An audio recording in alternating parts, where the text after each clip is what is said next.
की इस सीरीज में अपने चौथे लेसन की शुरुआत कर रहे हैं, जो कि हमारा उत्तराखंड का भौगोलिक विभाजन के बारे में, यानी कि उत्तराखंड के ज्योग्राफी से संबंधित प्रश्न इस लेसन में रहने वाले हैं।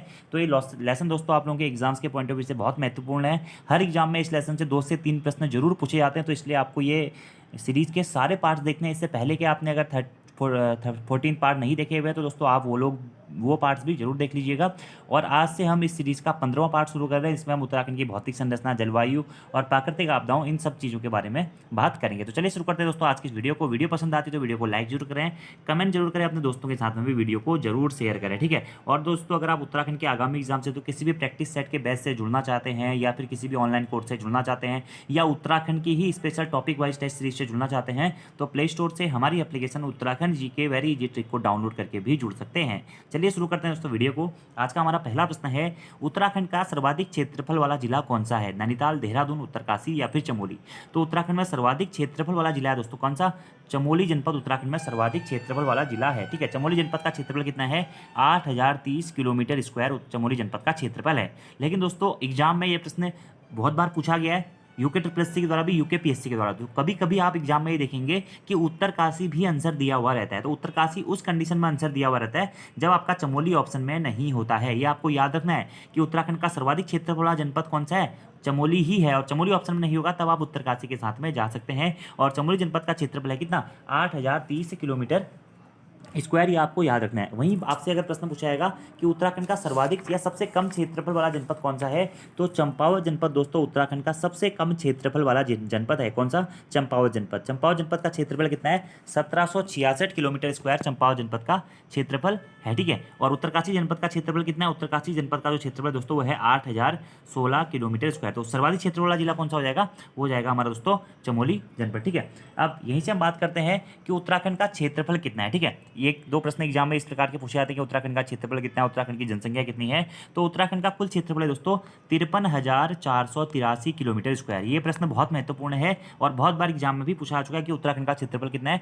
53,483 किलोमीटर स्क्वायर दोस्तों उत्तराखंड का कुल क्षेत्रफल है, जो कि भारत के कुल क्षेत्रफल का कितना प्रतिशत है? 1.69% है। कितना है भारत के कुल क्षेत्रफल का? कितना है उत्तराखंड का प्रतिशत? 1.69% है। और क्षेत्रफल की दृष्टि से उत्तराखंड का सबसे बड़ा जिला है चमोली, और सबसे छोटा जिला है दोस्तों कौन सा? हमारा चंपावत जिला। वहीं आपसे अगर बात करें कि क्षेत्रफल के अनुसार उत्तराखंड का भारत में कौन सा स्थान है, ठीक है, यानी कि क्षेत्रफल की दृष्टि से उत्तराखंड भारत का कौन से नंबर का राज्य है, तो 18वें नंबर का स्थान है दोस्तों वर्तमान कंडीशन के अकॉर्डिंग। कौन सा है? 18वां स्थान है, ठीक है। बुक्स में आपको 19वां भी मिलेगा, लेकिन अभी आपको 18वां ही याद रखना है, क्योंकि हाल ही में एग्जाम में ये प्रश्न पूछा भी जा चुका था और आयोग ने भी आंसर हमारा 18वां ही माना है। इतने पॉइंट दोस्तों आपको डायरेक्टली याद रखने हैं। अगर हम उत्तराखंड के दोस्तों, उत्तराखंड आपको बताइए उत्तरी अक्षांश और पूर्वी देशांतर में स्थित है भारत की तरह। तो अगर बात करें तो उत्तरी अक्षांश पर उत्तराखंड का विस्तार कितना है, तो उत्तरी अक्षांश पर उत्तराखंड का विस्तार दोस्तों 28 डिग्री 43 मिनट से लेकर के 31 डिग्री 27 मिनट तक, ठीक है। उत्तरी अक्षांश पर उत्तराखंड का विस्तार है। और पूर्वी देशांतर पर उत्तराखंड का विस्तार कितना है? वो है दोस्तों 77 डिग्री 34 मिनट से लेकर के 81 डिग्री 2 मिनट तक हमारा पूर्वी देशांतर पर उत्तराखंड का विस्तार है। तो याद रखना दोस्तों उत्तराखंड का अक्षांशीय विस्तार कितना है पूछा जाएगा, तो 31 डिग्री 27 मिनट से आप 28 डिग्री 43 मिनट घटाएंगे तो उत्तराखंड का अक्षांशीय विस्तार निकल जाएगा कितना? 2 डिग्री 44 मिनट, ठीक है। और वहीं उत्तराखंड का देशांतरी विस्तार है कितना पूछा जाएगा, तो अगर आप 81 डिग्री 2 मिनट में से 77 डिग्री 34 मिनट घटाएंगे तो उत्तराखंड का देशांतरी विस्तार निकल जाएगा कितना दोस्तों? 3 डिग्री 28 मिनट। तो ये प्रश्न बहुत बार एग्जाम में पूछाते हैं, उत्तराखंड का अक्षांशीय विस्तार कितना है? 28 डिग्री 43 मिनट से लेकर 31 डिग्री 27 मिनट तक है। वहीं अक्षांशीय विस्तार एग्जैक्टली आपसे फिक्स लोकेशन में पूछेगा तो 2 डिग्री 44 मिनट है, ठीक है। और देशांतरी विस्तार किस किस के मध्य में? 77 डिग्री 34 मिनट से लेकर के 81 डिग्री 2 मिनट के मध्य में है। और देशांतरी विस्तार पूछेगा तो 3 डिग्री 28 मिनट उत्तराखंड का देशांतरी विस्तार है। उत्तराखंड राज्य का आकार कैसा है दोस्तों? उत्तराखंड राज्य का आकार आयताकार है। कैसा है? आयताकार है। और अगर उत्तराखंड राज्य की बात करें तो पूर्व से पश्चिम तक उत्तराखंड राज्य की लंबाई कितनी है? यह है 358 किलोमीटर। पूर्व से लेकर पश्चिम तक उत्तराखंड राज्य की लंबाई कितनी है? 358 किलोमीटर है। और उत्तर से दक्षिण तक यानी कि ऊपर से नीचे तक उत्तराखंड राज्य की चौड़ाई कितनी है? यह है दोस्तों 320 किलोमीटर। कितना है? 320 किलोमीटर है। तो यहाँ पे मैंने ओवरव्यू आपको बता दिया दोस्तों उत्तराखंड राज्य का, ये पॉइंट आपको डायरेक्टली याद रखना है, ठीक है। अब यहीं से 1-2 पॉइंट और बताऊं कि उत्तराखंड राज्य के कुल क्षेत्रफल में कितना भाग पर्वतीय और कितना भाग मैदानी है, तो 86.07% जो भाग है दोस्तों उत्तराखंड के कुल क्षेत्रफल का, ये पर्वतीय भाग है। और 13.93% जो भाग है दोस्तों उत्तराखंड का, ये आपका मैदानी भाग है, ठीक है। अब इतने फैक्ट मैंने आपको बताया ना, आगे इस लेसन में आपको इस जो फैक्ट मैंने आपको बताया इससे ही बहुत सारे प्रश्न देखने को मिलेंगे, तो आप ये फैक्ट नोट डाउन कर लीजिएगा, याद कर लीजिएगा, आगे आपके बहुत ज़्यादा काम आने वाले हैं। तो आंसर हो जाएगा इसका चमोली।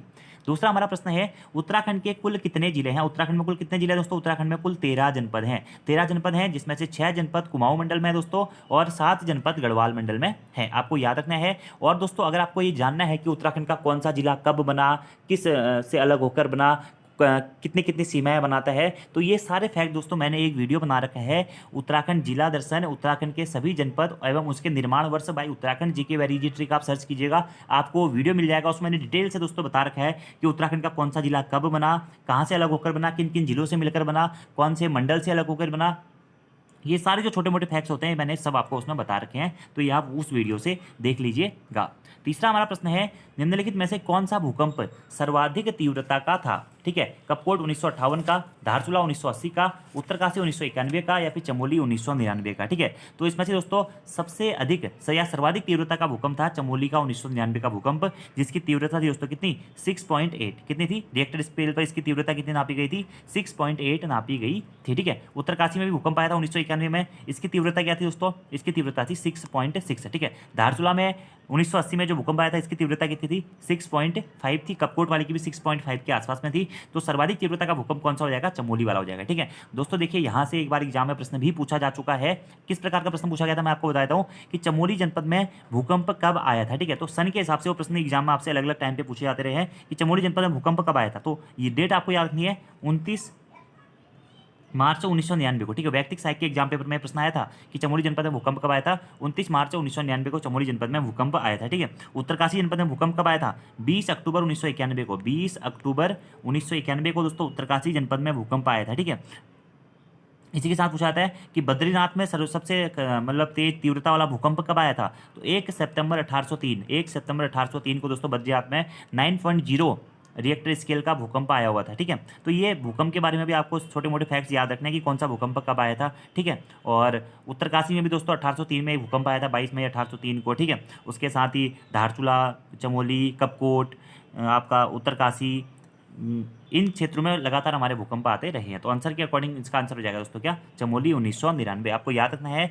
और यहीं से दोस्तों अब हमारा 1 से 2 पॉइंट और आते हैं कि अगर हम बात करें भूकंप की दृष्टि से, तो भूकंप की दृष्टि से भारत को कुल 5 भूकंपीय जोनों में बांटा गया है। इन 5 भूकंपीय जोनों में से दोस्तों उत्तराखंड में 2 भूकंपीय जोन आते हैं, एक आता है जोन 4 और जोन 5। उत्तराखंड के जनपदों को कितने जोन में रखा गया है? 2 जोन्स में रखा गया दोस्तों, जोन 4 और जोन 5। ठीक है, और अगर भारत की दृष्टि से देखा जाए तो भूकंपीय क्षेत्रों को कितने जोनों में विभाजित किया गया है? 5 जोनों में विभाजित किया गया है, जिसमें से 2 जोन हमारे उत्तराखंड में पड़ते हैं। अगर हम बात करें जोन 4 की, तो जोन 4 में दोस्तों उत्तराखंड के कौन कौन से जनपद आते हैं? ठीक है, जोन 4 में बात करें तो इसमें 7.01 से लेकर 9 तक की तीव्रता वाले भूकंप आते हैं दोस्तों जोन 4 में। और इसमें उत्तराखंड के कौन कौन से जिले हैं?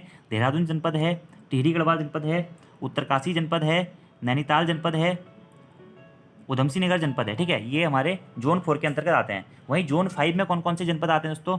तो जोन 5 में दोस्तों हमारे चमोली, रुद्रप्रयाग, अल्मोड़ा, बागेश्वर, पिथौरागढ़ और चंपावत वाले जनपद हमारे जोन 5 के अंतर्गत आते हैं, ये आपको याद रखना है।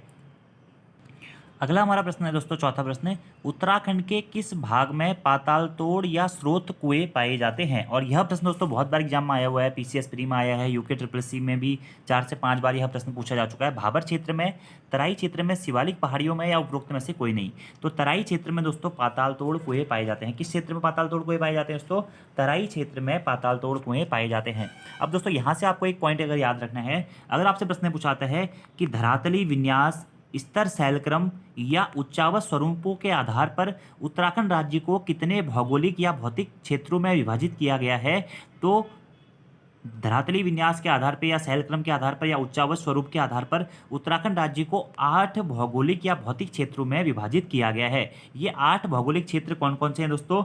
गंगा का मैदानी क्षेत्र, दूसरा है तराई क्षेत्र, तीसरा है भाबर क्षेत्र, चौथा है शिवालिक क्षेत्र, पांचवा है दून या द्वार क्षेत्र, छठा है लघु या मध्य हिमालयी क्षेत्र, सातवां है बृहत या उच्च हिमालयी क्षेत्र, और आठवां है दोस्तों हमारा ट्रांस हिमालयी क्षेत्र। इन 8 हिमालयी क्षेत्रों में बांटा जा चुका है, जिसमें सबसे दक्षिणी जो भाग है वह है गंगा का मैदानी क्षेत्र, और सबसे उत्तरी जो भाग है दोस्तों वह है ट्रांस हिमालयी क्षेत्र। ठीक है, तो इसी के संबंध में यह प्रश्न है कि किस भाग में पाताल तोड़ स्रोत या कुएं पाए जाते हैं? तो तराई क्षेत्र में दोस्तों पाताल तोड़ कुएं या स्रोत पाए जाते हैं। अगर हम तराई क्षेत्र की बात करें दोस्तों, तो उत्तराखंड में 7 या 8 किलोमीटर के आसपास में, किलोमीटर स्क्वायर के आसपास में तराई क्षेत्र का विस्तार पाया जाता है, जो कि गंगा के मैदान के उत्तर में स्थित है तथा भाबर क्षेत्र के दक्षिण में स्थित है क्या, तराई क्षेत्र। ठीक है, और उत्तराखंड के कुल 20 से 30 किलोमीटर के क्षेत्र तक यह तराई क्षेत्र हमारा फैला हुआ है।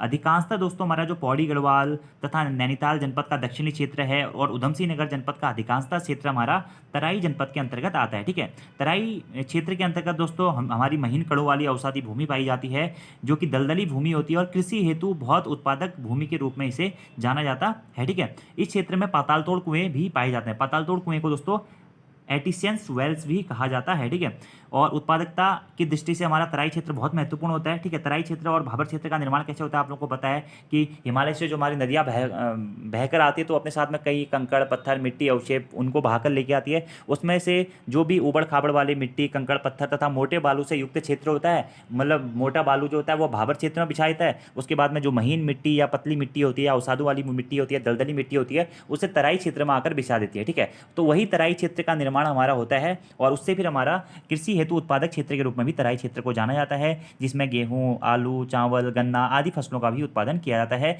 उत्तराखंड में अधिकांशतः जो हमारा दोस्तों उधम सिंह नगर जनपद वाला एरिया ना, वहाँ पर हमारा तराई क्षेत्र के अंतर्गत वह पाया जाता है। ठीक है, और 20 से 30 किलोमीटर स्क्वायर तक, मतलब 30 किलोमीटर तक की चौड़ाई में ही पाया जाता है और 7 किलोमीटर स्क्वायर तक तराई क्षेत्र का हमारा टोटल विस्तार उत्तराखंड में पाया जाता है। अभी 7 किलोमीटर स्क्वायर वाला डाटा भी दोस्तों एग्जैक्ट नहीं है, अलग अलग किताबों में आपको अलग अलग देखने को मिलेगा। और तराई क्षेत्र का जो निर्माण होता है वह महीन कड़ों वाले अवसादों से होता है, यानी कि महीन कड़ों वाली मिट्टी से होता है, ये आपको याद रखना है। पाताल तोड़ कुएं पाए जाते हैं।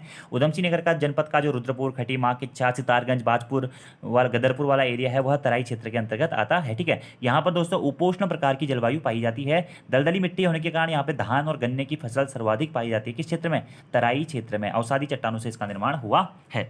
अगले प्रश्न की बात करते हैं दोस्तों, निम्न में से कौन उत्तराखंड का जिला नहीं है, बागेश्वर, चंपावत, रुद्रप्रयाग या फिर रुद्रपुर। ठीक है, तो कौन सा जिला उत्तराखंड का नहीं है दोस्तों, तो इसमें से रुद्रपुर हमारा उत्तराखंड का जिला नहीं है। रुद्रपुर जिला नहीं है, रुद्रपुर की जगह पे क्या है, उधम सिंह नगर दोस्तों उत्तराखंड का जिला है और उधम सिंह नगर जनपद का मुख्यालय है रुद्रपुर में। तो कौन सा उत्तराखंड का जिला नहीं है, रुद्रपुर जिला नहीं है। ठीक है, बागेश्वर जिला है, चंपावत जिला है, रुद्रप्रयाग जिला। और बागेश्वर, चंपावत और रुद्रप्रयाग तीनों जनपदों की स्थापना कब हुई थी दोस्तों, 1997 में। 1997 में बागेश्वर, रुद्रप्रयाग तथा चंपावत जनपद का गठन किया गया था। अगले प्रश्न की बात करते हैं दोस्तों, उत्तरांचल के निम्न जनपदों में से कौन सा नेपाल की सीमा से लगा हुआ है, पौड़ी गढ़वाल, पिथौरागढ़, उत्तरकाशी या फिर उपरोक्त में से कोई नहीं। तो देखिए दोस्तों, उत्तराखंड दो देशों के साथ में अपनी अंतर्राष्ट्रीय सीमा साझा करता है, ये आप सभी लोगों को पता है। ये दो देश कौन कौन से हैं, पहला देश है दोस्तों चीन और दूसरा है नेपाल। चीन और नेपाल के साथ में उत्तराखंड अपनी अंतर्राष्ट्रीय सीमा साझा करता है। अगर हम बात करें चीन की, तो चीन से उत्तराखंड के 3 जनपद अपनी सीमा साझा करते हैं, उत्तरकाशी जनपद, चमोली जनपद और पिथौरागढ़ जनपद। और वहीं हम नेपाल की बात करें तो नेपाल देश से भी उत्तराखंड के 3 जनपद अपनी अंतर्राष्ट्रीय सीमा साझा करते हैं। कौन कौन से, पिथौरागढ़ जनपद, चंपावत जनपद और उधम सिंह नगर जनपद। ठीक है, ये आपको डायरेक्टली याद रखना है दोस्तों कि उत्तराखंड कितने देशों के साथ में अपनी अंतर्राष्ट्रीय सीमा साझा करता है। उत्तराखंड 2 देशों के साथ में अपनी अंतर्राष्ट्रीय सीमा साझा करता है। 2 देश कौन कौन से हैं, चीन और कौन सा दोस्तों, नेपाल। ठीक है, चीन के साथ में उत्तराखंड के कौन कौन से जिले अपनी सीमा साझा करते हैं, तो चीन के साथ में उत्तराखंड के 3 जिले अपनी सीमा साझा करते हैं। ठीक है, कौन कौन से, उत्तरकाशी, चमोली तथा पिथौरागढ़। ठीक है, और वहीं अगर आपसे बात करें नेपाल के साथ में उत्तराखंड के कितने जिले अपनी सीमा साझा करते हैं, 3 जिले, पिथौरागढ़, चंपावत और उधम सिंह नगर। ठीक है, और बात करें कि उत्तराखंड के कितने जिले अंतर्राष्ट्रीय सीमा बनाते हैं, तो उत्तराखंड के दोस्तों 5 जिले अंतर्राष्ट्रीय सीमा का निर्धारण करते हैं। ठीक है, अब वो 5 जिले अंतर्राष्ट्रीय सीमा बनाते हैं, कौन कौन से 5 जिले हैं, वही हैं दोस्तों उत्तरकाशी, चमोली, पिथौरागढ़, चंपावत और उधम सिंह नगर। ठीक है, सर्वाधिक अंतर्राष्ट्रीय सीमा बनाने वाला जिला कौन सा है दोस्तों, वो है पिथौरागढ़ जनपद, क्योंकि पिथौरागढ़ चीन और नेपाल दोनों देशों के साथ में अपनी अंतर्राष्ट्रीय सीमा बनाता है। ये पॉइंट आपको डायरेक्टली याद रखने हैं। अब प्रश्न की बात करते हैं, उत्तरांचल के निम्न जनपदों में से कौन सा जनपद नेपाल की सीमा से लगा है, पौड़ी गढ़वाल, पिथौरागढ़, उत्तरकाशी या उपरोक्त में से कोई नहीं। तो मैंने आपको बता दिया, पिथौरागढ़ जनपद नेपाल तथा चीन दोनों के साथ में अपनी अंतर्राष्ट्रीय सीमा साझा करता है। ठीक है, तो आंसर हो जाएगा दोस्तों क्या, पिथौरागढ़। ठीक है, वहीं अगर बात करें उत्तराखंड में अंतर्राष्ट्रीय सीमा की कुल लंबाई कितनी है दोस्तों, 625 किलोमीटर दोस्तों उत्तराखंड में अंतर्राष्ट्रीय सीमा की कुल लंबाई है, जिसमें से 275 किलोमीटर सीमा दोस्तों उत्तराखंड नेपाल के साथ में साझा करता है और वहीं 350 किलोमीटर की जो सीमा है उत्तराखंड, वह चीन देश के साथ में अपनी सीमा साझा करता है। ये पॉइंट दोस्तों आपको बहुत महत्वपूर्ण है, याद रखने हैं। ठीक है, और अगर वहीं से आपसे बात करें कि उत्तराखंड कितने राज्यों के साथ में अपनी अंतर्राज्यीय सीमा साझा करता है? तो उत्तराखंड दोस्तों 2 राज्यों के साथ में अपनी अंतर्राज्यीय सीमा साझा करता है, हिमाचल प्रदेश और उत्तर प्रदेश। हिमाचल प्रदेश और उत्तर प्रदेश के साथ में उत्तराखंड अपनी अंतर्राज्यीय सीमा साझा करता है।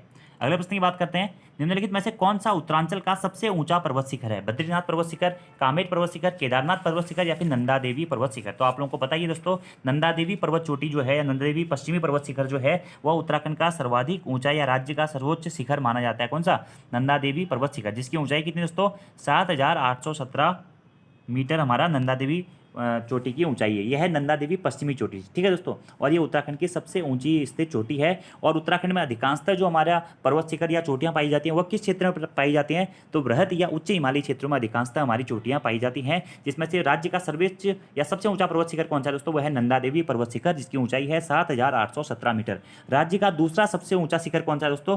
दूसरा सबसे ऊंचा शिखर है कामेट पर्वत शिखर, ठीक है, जिसकी ऊंचाई है 7,756 मीटर। यह प्रश्न भी एग्जाम में पूछा जा चुका है। और नंदा देवी पर्वत शिखर कौन से जनपद में स्थित है दोस्तों? चमोली जनपद में स्थित है। कामेट पर्वत शिखर भी हमारा कौन से जनपद में स्थित है? चमोली जनपद में ही स्थित है, ठीक है। ये पॉइंट भी आपको डायरेक्टली नोट डाउन करने हैं। वहीं हम बात करें केदारनाथ पर्वत शिखर की, तो केदारनाथ पर्वत शिखर दोस्तों हमारा चमोली और उत्तरकाशी के मध्य में स्थित है, जिसकी ऊंचाई है 6,968 मीटर, 6,968 मीटर। बद्रीनाथ पर्वत शिखर की बात करें तो ये चमोली जनपद में स्थित है, जिसकी ऊंचाई है 7,140 मीटर। ये पॉइंट आपको डायरेक्टली याद रखने हैं सब। और अगर आप आपसे पूछा है उत्तराखंड का सबसे ऊंची पर्वत श्रृंखला, नंदा देवी पर्वत श्रृंखला, जो कि चमोली जनपद में स्थित है। गढ़वाल मंडल की सबसे ऊंची पर्वत श्रृंखला नंदा देवी पर्वत श्रृंखला। वहीं आपसे पूछा जाएगा कि कुमाऊं जनपद की सबसे ऊंची पर्वत चोटी कौन सी है? तो पंचाचूली पर्वत चोटी, जो कि कहां पड़ती है? पिथौरागढ़ जनपद में दोस्तों पंचाचूली पर्वत चोटी, जिसकी ऊंचाई है 6,904 मीटर। यह पिथौरागढ़ जनपद की या कुमाऊं की सबसे ऊंची चोटी के रूप में जानी जाती है। ये पॉइंट दोस्तों आपको डायरेक्टली याद रखने हैं। माणा पर्वत शिखर भी चमोली में है, बद्रीनाथ पर्वत शिखर चमोली में स्थित है, चौखंबा पर्वत शिखर चमोली में स्थित है, त्रिशूल पर्वत शिखर भी दोस्तों चमोली में स्थित है, सतोपंथ पर्वत शिखर चमोली में स्थित है, द्रोणगिरी या दूनागिरी पर्वत शिखर चमोली में स्थित है, गंधमादन पर्वत शिखर भी हमारा चमोली जनपद में ही स्थित है। तो प्रश्न में एग्जाम में कभी बार ये प्रश्न एग्जाम में पूछा जा चुका है कि उत्तराखंड में सर्वाधिक पर्वत कौन से जनपद में पाए जाते हैं? तो चमोली जनपद में सबसे ज्यादा पर्वत पाए जाते हैं। वहीं एक और प्रश्न एग्जाम में दोस्तों पहले पूछा चुका है कि जैलंग पर्वत शिखर किस जनपद में स्थित? जैलंग पर्वत शिखर भी आपका उत्तरकाशी जनपद में है स्थित है, जैलंग पर्वत शिखर, जो कि हमारा ये सभी पर्वत शिखर बृहद या उच्च हिमालयी क्षेत्रों के अंतर्गत आते हैं। अगला प्रश्न है दोस्तों 8वां, निम्न में से उत्तरांचल प्रदेश का कौन सा स्थान पहाड़ों की रानी के नाम से जाना जाता है? तो पहाड़ों की रानी के नाम से दोस्तों मसूरी को जाना जाता है। किस नाम से? पहाड़ों की रानी के नाम से, ठीक है। और पहाड़ों की रानी मसूरी। वहीं पहाड़ों का राजा पूछेगा दोस्तों, तो पहाड़ों का राजा कौन है? चक्राता। चक्राता कहाँ पड़ता है? देहरादून जनपद में, इसे पहाड़ों का राजा कहता है। और मसूरी को दोस्तों पहाड़ों की रानी के नाम से जाना जाता है। अब वहीं हम बात करें मसूरी की दोस्तों, तो मसूरी कौन से हिमालयी क्षेत्र के अंतर्गत आता है दोस्तों? तो मसूरी हमारा मध्य हिमालयी क्षेत्र के अंतर्गत आता है मसूरी, ठीक है। किस हिमालयी क्षेत्र के अंतर्गत आता है? मध्य हिमालयी क्षेत्र या लघु हिमालयी क्षेत्र के अंतर्गत दोस्तों हमारा मसूरी आता है, जिसे पहाड़ों की रानी भी कहा जाता है, ठीक है। और मध्य हिमालयी क्षेत्र का विस्तार उत्तराखंड में अगर पूछा है कि सबसे ज़्यादा विस्तार किस हिमालय का है, तो लघु या मध्य हिमालयी क्षेत्र का विस्तार दोस्तों उत्तराखंड में सबसे अधिक पाया जाता है। उत्तराखंड के कुल 9 जनपदों में दोस्तों हमारा लघु या फिर मध्य हिमालयी क्षेत्रों का विस्तार पाया जाता है। तो आंसर हो जाएगा दोस्तों क्या? मसूरी, ठीक है। अगला प्रश्न बात करते हैं किंगरी बिंगरी, नीति, सैलसाल और धर्मा। ये क्या है दोस्तों? धर्मा या फिर दारमा। तो ये क्या है दोस्तों हमारे? ये दर्रे हैं। किंगरी, नीति, सैलसाल और दारमा या धर्मा, ये क्या दोस्तों हमारे? दर्रे हैं। क्या है? दर्रे हैं, ठीक है। अब यही बात करें कि किंगरी बिंगरी दर्रा किसके मध्य में पाया जाता है, मतलब किस किस के मध्य में स्थित है, या माणा दर्रा किस किस के मध्य में स्थित है, नीति दर्रा किस किस दर्रे के मध्य, मतलब किस किस देश के मध्य में है, या अंतर्राज्यीय है, राष्ट्रीय है। तो दर्रे भी अलग अलग प्रकार के होते हैं, आपको बताया, ठीक है। तो यहाँ पर क्या है? किंगरी बिंगरी, नीति और सैलसाल और दारमा, ये क्या है दोस्तों? ये हमारे दर्रे हैं। क्या हैं? दर्रे हैं। जिसमें से किंगरी बिंगरी दर्रा कहाँ पाया जाता है दोस्तों? चमोली और तिब्बत के मध्य में किंगरी बिंगरी दर्रा पाया जाता है, ठीक है। लेकिन दोस्तों बहुत सारी किताबों में आप इसे पिथौरागढ़ और तिब्बत के मध्य में भी देखेंगे, ठीक है। पिथौरागढ़ और तिब्बत, अगर चमोली और तिब्बत के संदर्भ में नहीं आएगा ना किंगरी बिंगरी दर्रा किस जनपद में स्थित है, तो चमोली और तिब्बत के मध्य में स्थित है। वैसे तो अगर ये ऑप्शन में नहीं होता है तो आपको पिथौरागढ़ और तिब्बत सही करना है, ठीक है। बाकी नीति दर्रा की बात करें तो नीति दर्रा भी चमोली और तिब्बत के मध्य में ही स्थित है। कौन सा? नीति दर्रा, ठीक है। वहीं अगर हम बात करें धर्मा दर्रा या फिर दारमा दर्रा भी दोस्तों इसे बोलते हैं, यह दोस्तों कौन सा? पिथौरागढ़ और तिब्बत के मध्य में स्थित है दर्रा। पिथौरागढ़ और तिब्बत के मध्य में यह दर्रा स्थित है, ठीक है। वही बात करें दोस्तों सैलसाल दर्रा या फिर इसको हम कह सकते हैं सलसला दर्रा, ठीक है। तो ये किस जनपद के मध्य में स्थित है? तो ये भी दोस्तों चमोली और तिब्बत के मध्य में ही स्थित है, सलसला दर्रा, ठीक है। तो किंगरी बिंगरी, नीति, सैलसाल और दारमा ये क्या है? उत्तराखंड के प्रसिद्ध दर्रे हैं। तो दर्रों से दोस्तों एक प्रश्न एग्जाम में हमेशा पूछा जाता है। नीति, किंगरी बिंगरी, माणा, डुंगरीला, बालचा, सलसल, तुंजुम, कोई, भ्यूंडार, चोरहोती, लमलंग, घाटलिया, ये जो दर्रे हैं चमोली और तिब्बत के मध्य में स्थित हैं। ऐसे ही दारमा, नवीधुरा, मानसिया, लंपिया धुरा, ऊंटा जयंती दर्रा, लिपुलेख दर्रा, गुंजी दर्रा, यह पिथौरागढ़ और तिब्बत के मध्य में स्थित दर्रे हैं। ऐसे थागला, मुलिंगला, नेलंग और सांगचोगला, यह उत्तरकाशी और तिब्बत के मध्य में स्थित दर्रे हैं और ये अंतर्राष्ट्रीय दर्रे हैं दोस्तों, जो कि अन्य देशों के साथ में अपनी सीमा साझा करते हैं, तो ये आपको याद रखना है। और दर्रों को ही उत्तराखंड में गिरिद्वार, धुरा पास और हिमद्वार नाम से भी जाना जाता है। किस नाम से? गिरिद्वार, धुरा पास, हिमद्वार और दर्रों के नाम से इसे जाना जाता है। ठीक है, और दर्रे किस क्षेत्र में पाए जाते हैं दोस्तों? तो दर्रे हमारे अधिकांशतः जो है वह ट्रांस हिमालयी क्षेत्रों के अंतर्गत पाए जाते हैं, जैक्सर श्रेणी या जैक्सर पर्वत श्रृंखला वाले में। इसी के साथ साथ में अगर हम बात करें वृहत हिमालय या उच्च हिमालयी क्षेत्रों के और ट्रांस हिमालयी क्षेत्रों के बीच में भी हमारे दर्रे पाए जाते हैं। ठीक है, दर्रे क्या होते हैं? मतलब दो पहाड़ों के बीच में ऐसे स्थान जो कि एक स्थान से दूसरे स्थान तक जाने के लिए पहले मार्ग के रूप में प्रयोग किए जाते थे, उसी को हम दर्रे, गिरिद्वार नाम से भी जानते हैं। ये पॉइंट आपको याद रखने हैं, एग्जाम्स के पॉइंट ऑफ व्यू से इंपॉर्टेंट हैं। अगले प्रश्न की बात करते हैं, राज्य में नाहन पर्वत श्रृंखलाएं कहाँ स्थित हैं दोस्तों? तो राज्य में नाहन पर्वत श्रृंखलाएं दोस्तों हमारा कहाँ स्थित हैं? हल्द्वानी के पास में नाहन पर्वत श्रृंखलाएं स्थित हैं। ठीक है, कहाँ पे? हल्द्वानी के पास में। अगले प्रश्न की बात करते हैं, राज्य में दारमा और व्यास घाटियों को जोड़ने वाला दर्रा कौन सा है? तो मैंने आपको थोड़ी देर पहले ही बताया था दोस्तों, दारमा और व्यास घाटियों को जोड़ने वाले दर्रे के रूप में दोस्तों सिनला दर्रा जाना जाता है। कौन सा? सिनला दर्रा जाना जाता है, सिनला दर्रा। ठीक है, तो दर्रों वाली जो टॉपिक है बहुत महत्वपूर्ण है। ठीक है, तो एक दो दर्रे और बता देता हूँ मैं आपको कि दारमा और व्यास घाटियों को जोड़ने वाला दर्रा कौन सा दोस्तों? ये है सिनला दर्रा। कौन सा है? सिनला दर्रा है, जो कि पिथौरागढ़ जनपद में ही स्थित है। ठीक है, यहीं आपसे प्रश्न पूछा जा सकता है दोस्तों कि उत्तरकाशी और हिमाचल प्रदेश को जोड़ने वाला दर्रा कौन सा है? तो उत्तरकाशी और हिमाचल प्रदेश को जोड़ने वाला दर्रा है सरंगकंठ दर्रा। कौन सा? सरंगकंठ दर्रा उत्तरकाशी और हिमाचल प्रदेश को जोड़ता है। ठीक है, पिथौरागढ़ और चंपावत को जोड़ने वाला दर्रा कौन सा है दोस्तों? तो पिथौरागढ़ और चंपावत को जोड़ने वाला दर्रा है लासपा दर्रा। कौन सा है? लासपा दर्रा है पिथौरागढ़ और चंपावत को जोड़ने वाला। ठीक है, वहीं पूछा जाएगा आपसे पिथौरागढ़ और बागेश्वर को जोड़ने वाला दर्रा कौन सा है दोस्तों? ये है ट्रेल पास दर्रा। ट्रेल पास दर्रे की खोज ट्रेल के द्वारा की गई थी कब? 1830 में। ट्रेल पास दर्रा पिथौरागढ़ और बागेश्वर के मध्य में स्थित है। बागेश्वर और चमोली के मध्य में स्थित दर्रा पूछा जाएगा तो यह है दोस्तों हमारा सुंदर ढूंगा दर्रा, जो कि बागेश्वर और चमोली के मध्य में स्थित है। उत्तरकाशी और चमोली के मध्य में पूछा जाएगा दोस्तों तो ये है हमारा कालिंदी दर्रा, उत्तरकाशी और चमोली के मध्य में स्थित है। मानसरोवर यात्रा के लिए प्रसिद्ध दर्रा कौन सा है पूछा जाएगा दोस्तों? तो लिपुलेख दर्रा मानसरोवर यात्रा के लिए प्रसिद्ध दर्रा है, जो कि पिथौरागढ़ और तिब्बत के मध्य में स्थित है। ठीक है, ऐसे कुंवारी पास दर्रा किस जनपद में स्थित है पूछा जाएगा दोस्तों? तो चमोली जनपद में हमारा कुंवारी पास दर्रा स्थित है। ये सारे पॉइंट आप लोगों को याद रखने हैं, इंपॉर्टेंट है एग्जाम्स के पॉइंट ऑफ व्यू से। तो आंसर हो जाएगा इसका सिनला दर्रा। अगला प्रश्न देखिए, राज्य के किस जिले के दर्रों से तिब्बत और नेपाल के बीच व्यापार होता था? तो पिथौरागढ़ जनपद में दोस्तों जो हमारे दर्रे थे उन्हीं दर्रों से तिब्बत और नेपाल के मध्य में व्यापार होता था, पिथौरागढ़ जनपद में स्थित दर्रों के मध्य से। अब पिथौरागढ़ और तिब्बत के मध्य में दर्रे कौन से थे? जैसे कि लिपुलेख दर्रा, गुंजी दर्रा, दारमा दर्रा, धर्मा दर्रा, नवीधुरा दर्रा, मानसिया दर्रा, लंपिया धुरा दर्रा, ऊंटा जयंती दर्रा, दर्रा, जयंती दर्रा, ये सभी पिथौरागढ़ जनपद में स्थित हैं। और इन्हीं जनपद दर्रों से दोस्तों हमारा नेपाल के साथ में प्राचीन समय पे व्यापार होता था। ठीक है, नेपाल या फिर चीन के साथ भी आप कह सकते हैं। अगला प्रश्न है, उत्तराखंड के निम्न पर्वतों में से सबसे ऊंची पर्वत चोटी कौन सी है दोस्तों? तो नंदा देवी पर्वत चोटी। नंदा देवी पश्चिम में हमारी उत्तराखंड की सबसे ऊंची पर्वत चोटी है, जो कि मैंने आपको बता ही दिया है। ठीक है, अब यहीं पे एक पॉइंट ये भी है दोस्तों, देखिए कि दूनागिरी पर्वत श्रृंखला किस जनपद में स्थित है? दूनागिरी मंदिर दोस्तों हमें बताया कि किस जनपद में स्थित है? अल्मोड़ा जनपद में स्थित है। अल्मोड़ा जनपद के द्वाराहाट में हमारा दूनागिरी मंदिर स्थित है। और वहीं अगर आपसे प्रश्न पूछा जाता है कि दूनागिरी जो पर्वत शिखर है वह किस जनपद में स्थित है? यह चमोली जनपद में स्थित है दोस्तों। क्या? दूनागिरी पर्वत शिखर, जिसकी ऊंचाई है 7066 मीटर, 7066 मीटर। ठीक है, इसे द्रोणगिरी दर्रे के नाम से भी जाना जाता है। ठीक है, और एक और इंपॉर्टेंट है त्रिशूल दर्रा, त्रिशूल पर्वत, ठीक है, पर्वत कहाँ पड़ता है? चमोली जनपद में है त्रिशूल पर्वत, जिसकी ऊंचाई कितनी है? 7120 मीटर है।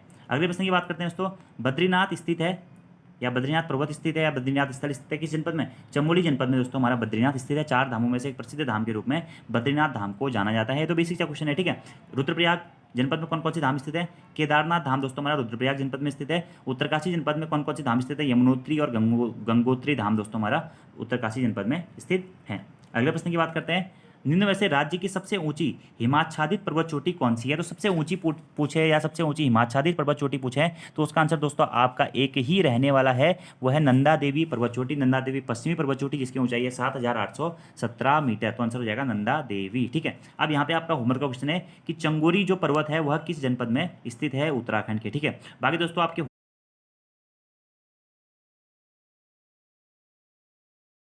हमारा प्रश्न है कि फूलों की घाटी स्थित है शिवालिक क्षेत्र में, वृहत हिमालयी क्षेत्र में, मध्य हिमालयी क्षेत्र में, या फिर ट्रांस हिमालयी क्षेत्र में। ठीक है, तो फूलों की घाटी दोस्तों हमारा पड़ता है कहाँ पे, चमोली जनपद में। ठीक है, चमोली जनपद में फूलों की घाटी स्थित है। और चमोली जनपद किस हिमालयी क्षेत्र के अंतर्गत आता है, तो वृहत हिमालयी क्षेत्र के अंतर्गत आता है दोस्तों। क्या, चमोली जनपद, याद रखना है आपको, चमोली जनपद किस क्षेत्र के अंतर्गत आता है, वृहत हिमालयी क्षेत्र के अंतर्गत आता है, जिसे हम ग्रेटर हिमालय या उच्च हिमालयी क्षेत्र के नाम से भी जानते हैं। और फूलों की घाटी भी वृहत हिमालयी क्षेत्र में ही स्थित है। ठीक है, अब दोस्तों फूलों की घाटी के बारे में आप लोगों ने पढ़ा भी होगा कि फूलों की घाटी की खोज किसने करी थी, तो 1931 में दोस्तों फ्रैंक एस स्मिथ, यानी कि फ्रैंक सिडनी स्माइथ या फ्रैंक स्माइथ के द्वारा 1931 में फूलों की घाटी की खोज की गई थी। और फ्रैंक स्माइथ ने अपनी एक पुस्तक लिखी थी, क्या, द वैली ऑफ फ्लावर्स।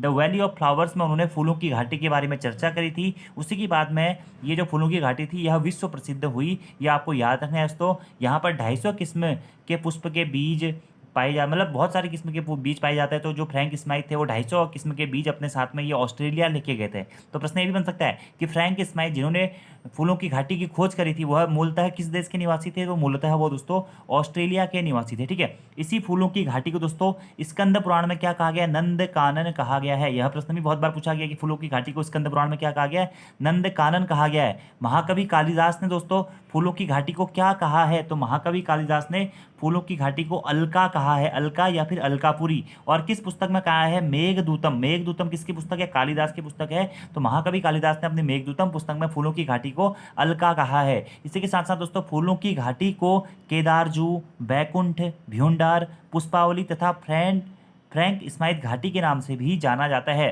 फूलों की घाटी के मध्य से दोस्तों कौन सी नदी बहती है, पुष्पावती नदी बहती है। कौन सी नदी बहती है, पुष्पावती नदी बहती है।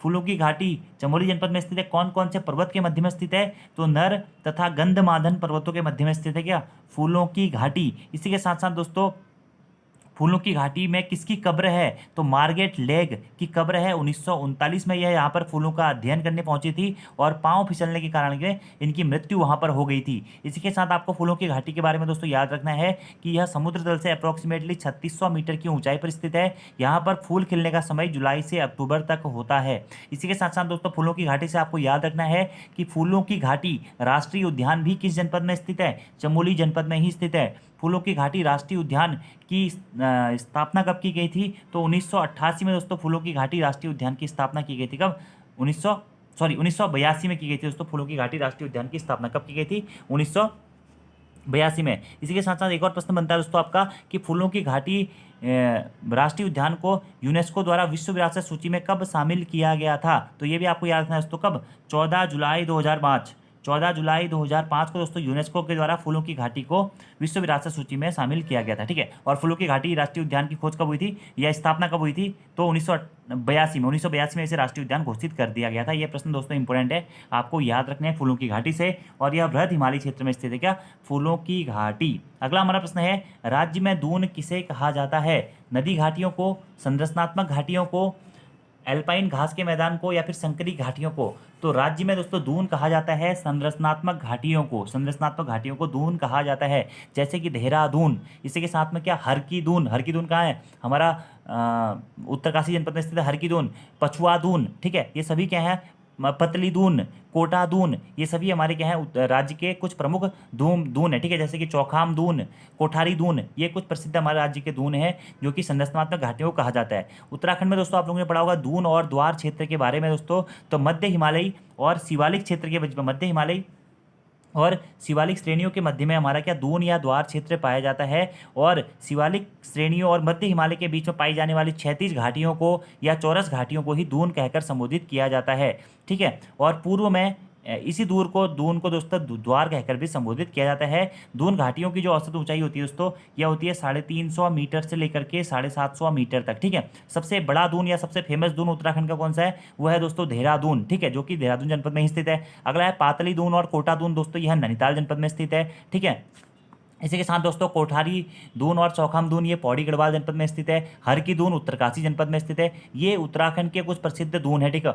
और उत्तराखंड का प्रसिद्ध द्वार कौन सा है, हरिद्वार दोस्तों हमारा उत्तराखंड का क्या है, प्रसिद्ध द्वार है। तो ये आपको याद रखना है दोस्तों। दून और द्वार क्षेत्र किस किस के मध्य में स्थित है, दून द्वार क्षेत्र, तो दोस्तों यह शिवालिक क्षेत्र या बाह्य हिमालय क्षेत्र तथा मध्य हिमालय क्षेत्र और लघु हिमालय क्षेत्र के मध्य में स्थित है, शिवालिक और मध्य हिमालय के बीच में, ठीक है। और चौरास और क्षैतिज घाटियों को दून क्षेत्र के नाम से जाना जाता है। पश्चिम में इसको दून कहा जाता है और पूर्व वाले भाग में इनको ही द्वार कहकर संबोधित किया जाता है। ये पॉइंट आपको डायरेक्टली नोट डाउन करने हैं। कृषि हेतु दोस्तों दून और द्वार क्षेत्र उपयुक्त माने जाते हैं और दून क्षेत्रों जो हमारा क्षेत्र होता है वहाँ पे भूस्खलन की घटनाएं अधिक होती हैं, ठीक है, ये भी आपको याद रखना है। और गहन कृषि के लिए हमारा दून और द्वार क्षेत्र फेमस माना जाता है।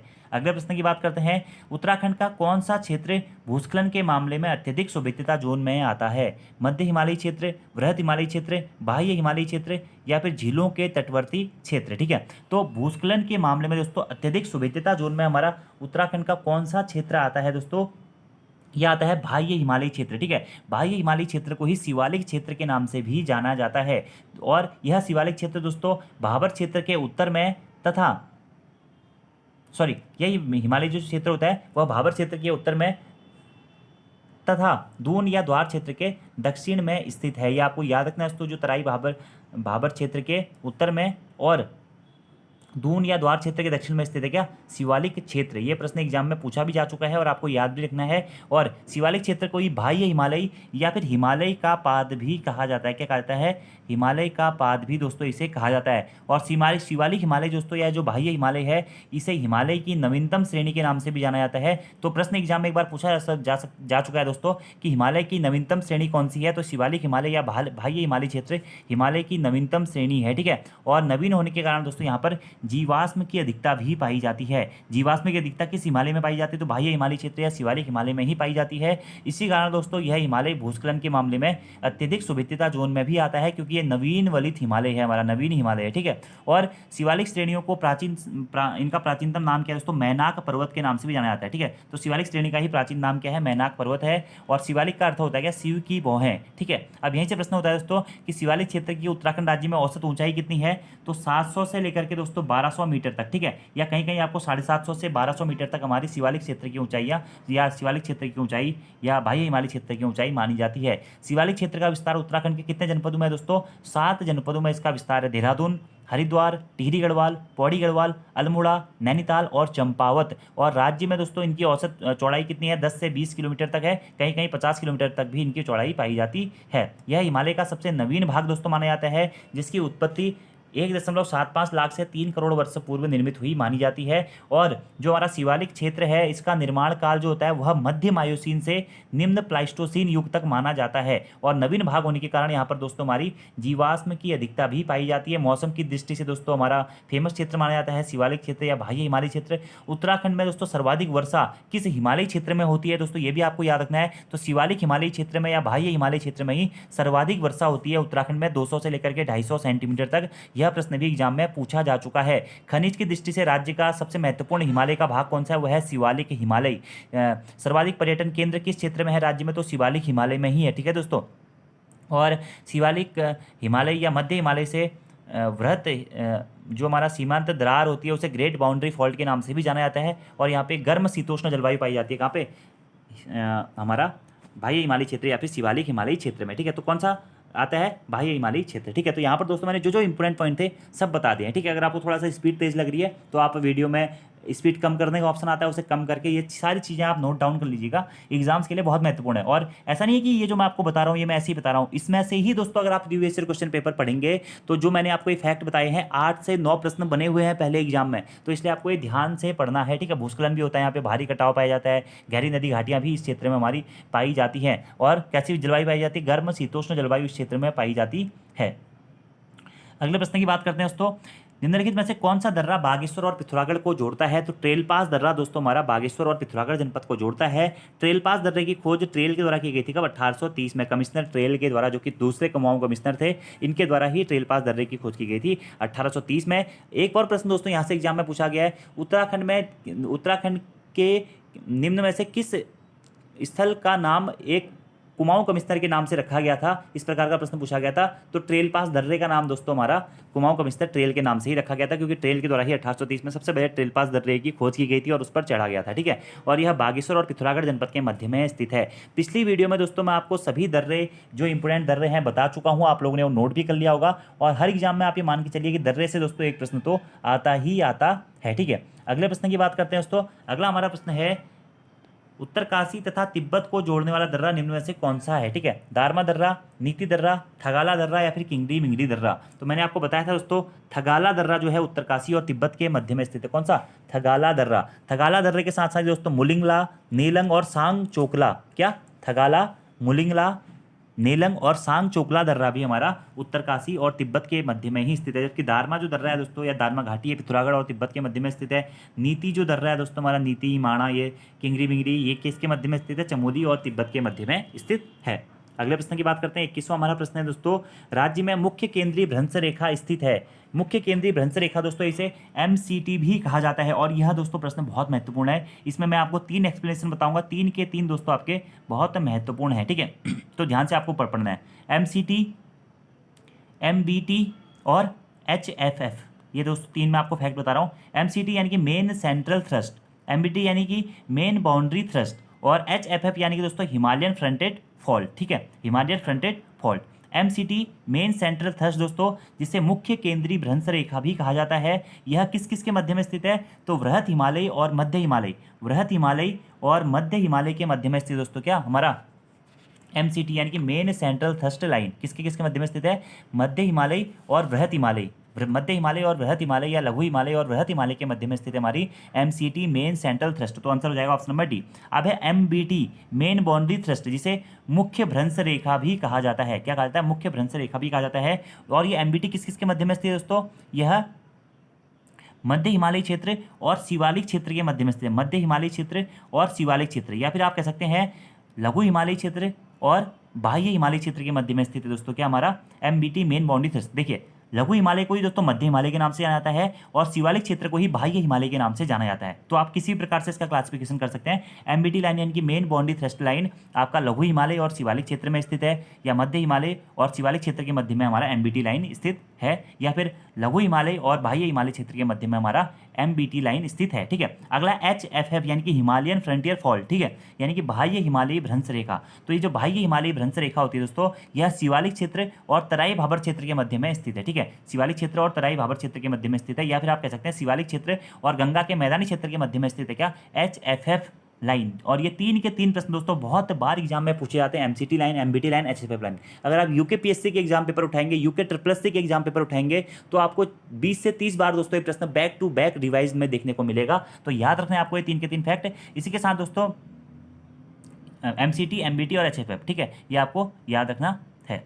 अगले प्रश्न की बात करते हैं, आंसर हो जाएगा ऑप्शन नंबर डी। ठीक है, ऐसे ही अगर आपसे पूछा जाएगा कि मध्य हिमालय और बाह्य हिमालय क्षेत्र के मध्य में कौन सी लाइन होती है, तो इसके मध्य में दोस्तों हमारी कौन सी लाइन होती है? ये होती है MBT main boundary thrust line. ठीक है, अगला प्रश्न है, वैज्ञानिकों के अनुसार हिमालय क्षेत्र उत्तराखंड में आने वाली भूकंपों की गतिशीलता या भूकंपों आने वाले अधिकांश भूकंप के कारण है। ठीक है, तो भूकंप के कारण क्या? प्लेटों की गतिशीलता है, भ्रंशों की उपस्थिति है, केवल ए है या ए और बी दोनों है? तो आपको आंसर इसका दोस्तों पता ही है, ए और बी दोनों इसका आंसर हो जाएगा प्रश्न नंबर 22 का, कि उत्तराखंड में आने वाले जो अधिकांश भूकंप है किस कारण आते हैं? प्लेटों की गतिशीलता के कारण आते हैं और भ्रंशों की उपस्थिति के कारण आते हैं। ठीक है, और राज्य में भूकंप का सर्वाधिक असर पड़ता है, आप लोगों को पता है दोस्तों। और भारत को भूकंप की दृष्टि से 5 जोनों में बांटा गया, जोन 1, जोन 2, जोन 3, जोन 4 और जोन 5। उत्तराखंड 2 जोनों में आता है, जोन 4 और जोन 5। ठीक है, भूकंप की दृष्टि से उत्तराखंड में कितने जोन है? 2 जोन है। जोन 4 में देहरादून, टिहरी, उत्तरकाशी, नैनीताल, उधमसी नगर जनपद आते हैं, और जबकि जोन 5 में चमोली, रुद्रप्रयाग, अल्मोड़ा, बागेश्वर, पिथौरागढ़ और चंपावत जनपद आते हैं। ठीक है,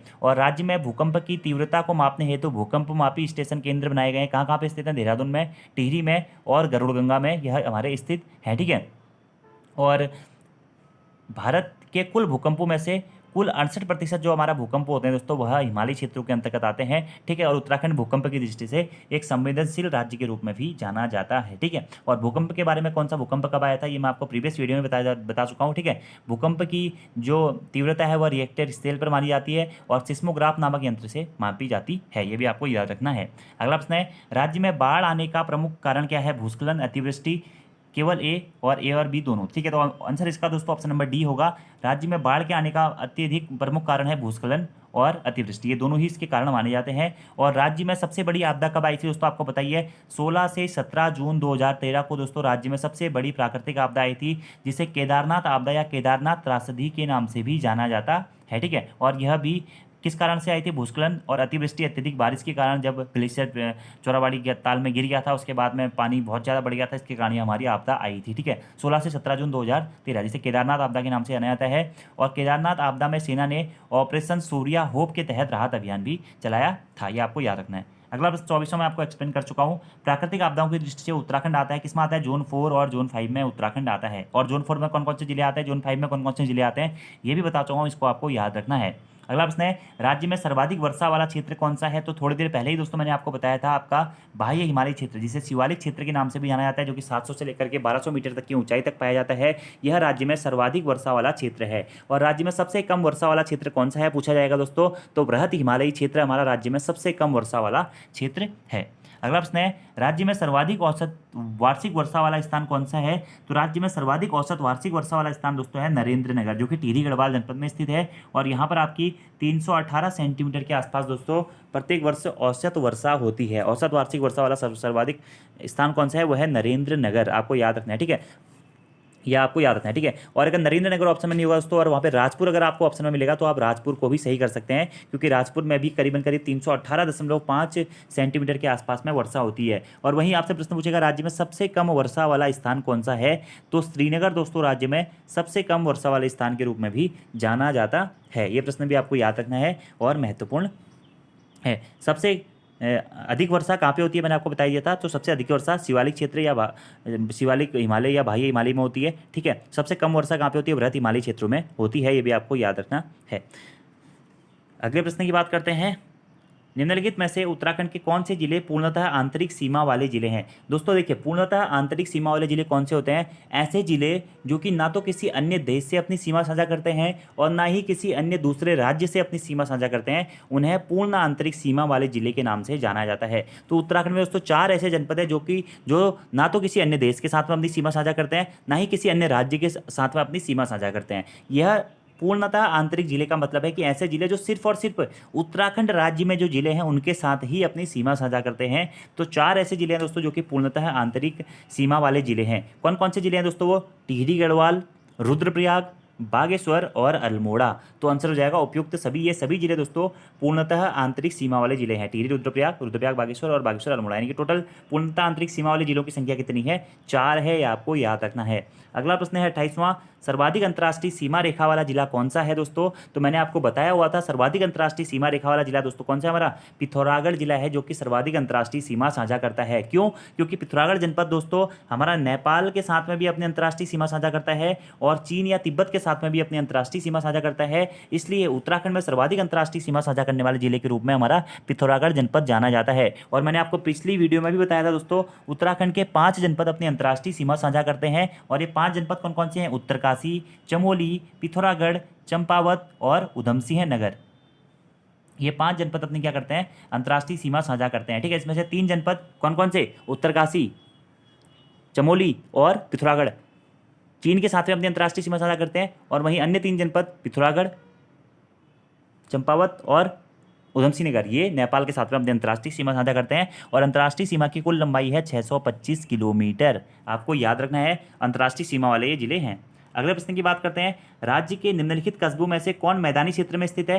तो मैदानी क्षेत्र दोस्तों आपको बताइए, रुड़की, लक्सर, हरिद्वार में, खानपुर, चौनपुरी, मंगलौर, लंधौरा, ये सभी दोस्तों हरिद्वार जनपद के आसपास के क्षेत्र हैं जो कि मैदानी क्षेत्रों के अंतर्गत आते हैं, ठीक है। तो गंगा के मैदानी क्षेत्र में अधिकांशतः जो भाग है दोस्तों वह हरिद्वार जनपद का ही भाग होता है, ठीक है। मैदानी भूमि में दोस्तों बाढ़ का पानी अधिक नहीं पहुंच पाता है, जिस कारण यहाँ पे दोस्तों बांगर मिट्टी और खादर मिट्टी पाई जाती है, ठीक है। खादर यानी कि नई जलोढ़ मिट्टी, यानी कि जो बाढ़ के साथ साथ में दोस्तों जो नदियाँ अपने साथ में पानी बहा के लाती है या जो महीन अवशेप बहा के लाती है, जो महीन अवशेप वो जहाँ पे बिछाती है उसे बोलते हैं खादर क्षेत्र। यानी कि जो नई मिट्टी से बना क्षेत्र होता है उसे खादर क्षेत्र बोलते हैं, खादर जलोढ़ क्षेत्र बोलते हैं। और जो पुरानी मिट्टी से बना क्षेत्र होता है जहाँ पर बाढ़ का पानी नहीं पहुँच पाता है उसे बांगर क्षेत्र या फिर पुराने जलोढ़ क्षेत्र के नाम से जानते हैं। और गंगा का मैदानी क्षेत्र उत्तराखंड में अगर हम बात करें, मैंने आपको बताया था कि भौगोलिक दृष्टि से उत्तराखंड राज्य का जो विभाजन है 8 भौगोलिक प्रदेशों में किया गया है, जिसमें सबसे दक्षिणी जो भाग है वो है गंगा का मैदानी क्षेत्र, ठीक है। और ये हरिद्वार जनपद का अधिकांशतः भाग इसके अंतर्गत आता है। अगला हमारा 30वां प्रश्न है दोस्तों, राज्य के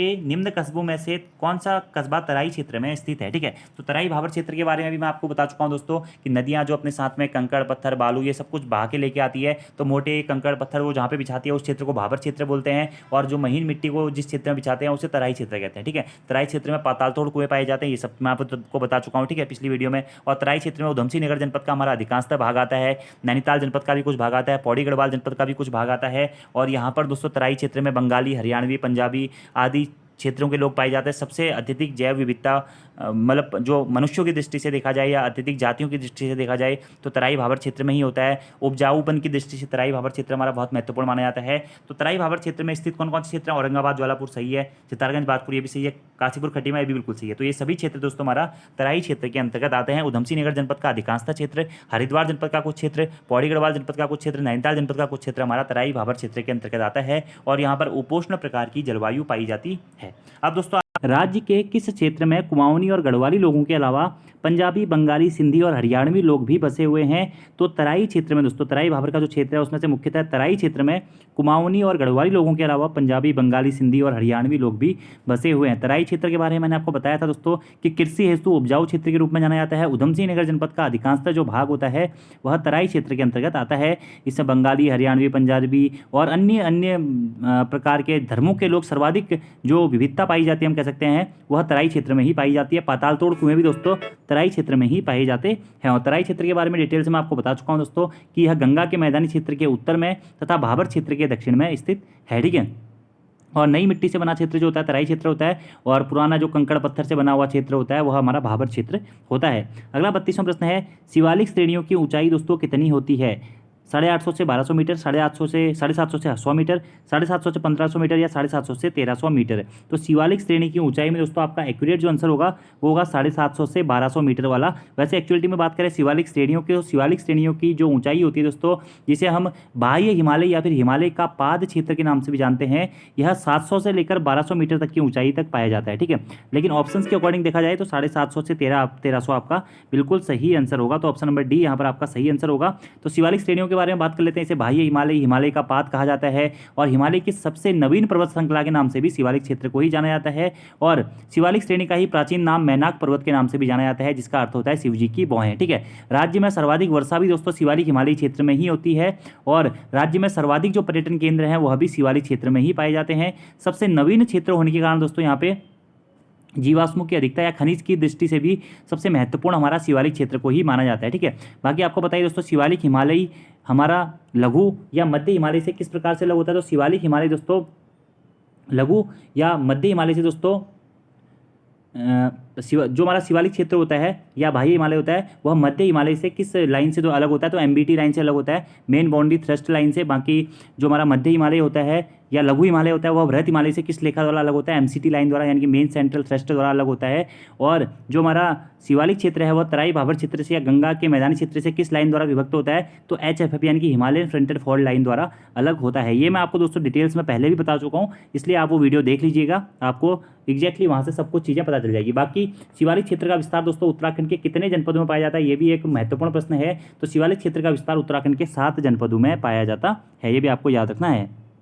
अगला हमारा प्रश्न है, और ये दोस्तों फेवरेट क्वेश्चन है यूके ट्रिपल और यूके PSC का, कि उत्तराखंड राज्य का कुल क्षेत्रफल कितना है? और बच्चे को इसका आंसर पता होता है। 53,483 किलोमीटर स्क्वायर दोस्तों उत्तराखंड का कुल क्षेत्रफल है। और उत्तराखंड का क्षेत्रफल भारत के कुल क्षेत्रफल का कितना है दोस्तों? 1.69% है। और क्षेत्रफल की दृष्टि से उत्तराखंड का भारत में कौन सा स्थान है, यानी कि उत्तराखंड भारत का कौन से नंबर का राज्य है? तो क्षेत्रफल की दृष्टि से उत्तराखंड का भारत में 18वां स्थान है। ये सारे प्रश्न दोस्तों आपको याद रखने हैं, इंपॉर्टेंट हैं, ठीक है। और बहुत बार मैं बता भी चुका हूँ उत्तराखंड के कुल क्षेत्रफल के बारे में। अब आपका यहाँ से क्वेश्चन मैं दोस्तों आपसे पूछ रहा हूँ कि कुमाऊं मंडल का क्षेत्रफल अधिक है या गढ़वाल मंडल का क्षेत्रफल अधिक है? इसका आंसर भी आपको कमेंट बॉक्स में देना है।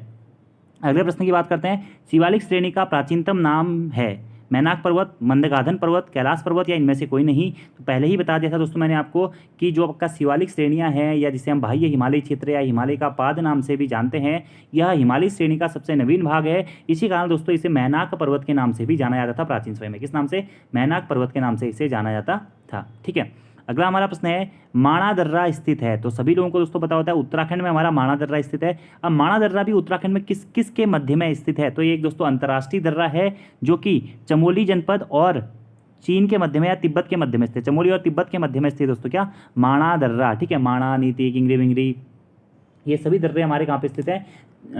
चमोली और तिब्बत के मध्य में स्थित हैं। जैसे कि घाटरलिया, चोराहोती, सलसल, तुंजम, ये सारे दर्रे चमोली और तिब्बत के मध्य में स्थित हैं। और इस प्रकार के प्रश्न दोस्तों दर्रों से एग्जाम में हमेशा से पूछे जाते रहे हैं, इसलिए मैंने आपको दर्रे इससे पिछली 2 वीडियो में भी डिटेल्स में बताए हुए हैं, उनको ही आप अच्छे से याद कर लीजिएगा। अगला प्रश्न है राज्य का सबसे प्रसिद्ध दून निम्न में से कौन सा है? कोठारी दून, चौखाम दून, पाटली दून या फिर देहरादून। तो राज्य का सबसे प्रसिद्ध दून कौन सा है दोस्तों? वो है देहरादून। और राज्य का सबसे प्रसिद्ध द्वार कौन सा है दोस्तों? वो है हरिद्वार। ठीक है, अगर हम उत्तराखंड की बात करें तो उत्तराखंड में दून या द्वार क्षेत्र जो होता है दोस्तों वह लघु या मध्य हिमालय के दक्षिण में तथा शिवालिक क्षेत्र के उत्तर में पाया जाता है। और दून या द्वार क्षेत्र की औसत ऊंचाई कितनी होती है दोस्तों?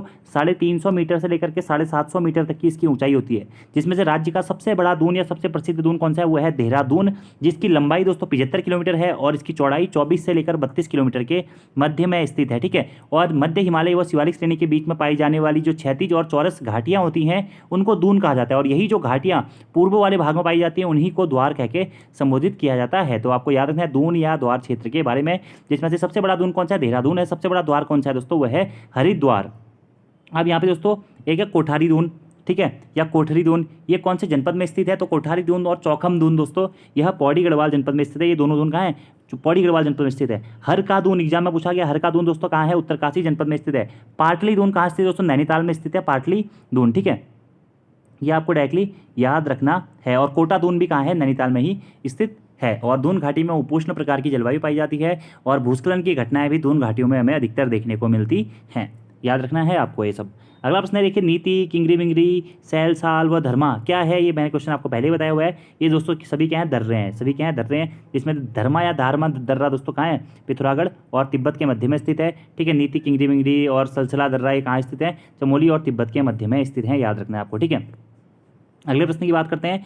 उत्तराखंड का पामीर दूधातेली श्रेणी किसका अंग है? शिवालिक क्षेत्र का, मध्य हिमालय का, वृहत हिमालय का या फिर इनमें से कोई नहीं? तो बहुत दोस्तों ये महत्वपूर्ण प्रश्न है कि जो उत्तराखंड का पामीर है जिसे हम दूधातोली पर्वत श्रृंखला के नाम से जानते हैं, यह किसका पार्ट है? यह मध्य हिमालय का दोस्तों हमारा पार्ट है। तो आंसर हो जाएगा 38 का ऑप्शन नंबर बी, मध्य हिमालय के अंतर्गत आता है दूधातोली पर्वत श्रृंखला, जिसे उत्तराखंड का पामीर भी कहा जाता है। और इस दूधातोली पर्वत श्रृंखला का विस्तार दोस्तों उत्तराखंड के 3 जनपदों में पाया जाता है। कहाँ? चमोली, पौड़ी गढ़वाल और अल्मोड़ा, इन 3 जनपदों में दूधातोली पर्वत श्रृंखला का विस्तार पाया जाता है, जिसमें से सर्वाधिक विस्तार इसका चमोली जनपद में पाया जाता है। अब दूधातोली पर्वत श्रृंखला को दोस्तों उत्तराखंड का पामीर भी कहा जाता है और इसी को दोस्तों पंचनद नाम से भी जाना जाता है, क्योंकि दूधातोली पर्वत श्रृंखला से 5 नदियों का उद्गम होता है। अब ये 5 नदियाँ कौन कौन सी हैं याद रखना है दोस्तों आपको। पश्चिमी रामगंगा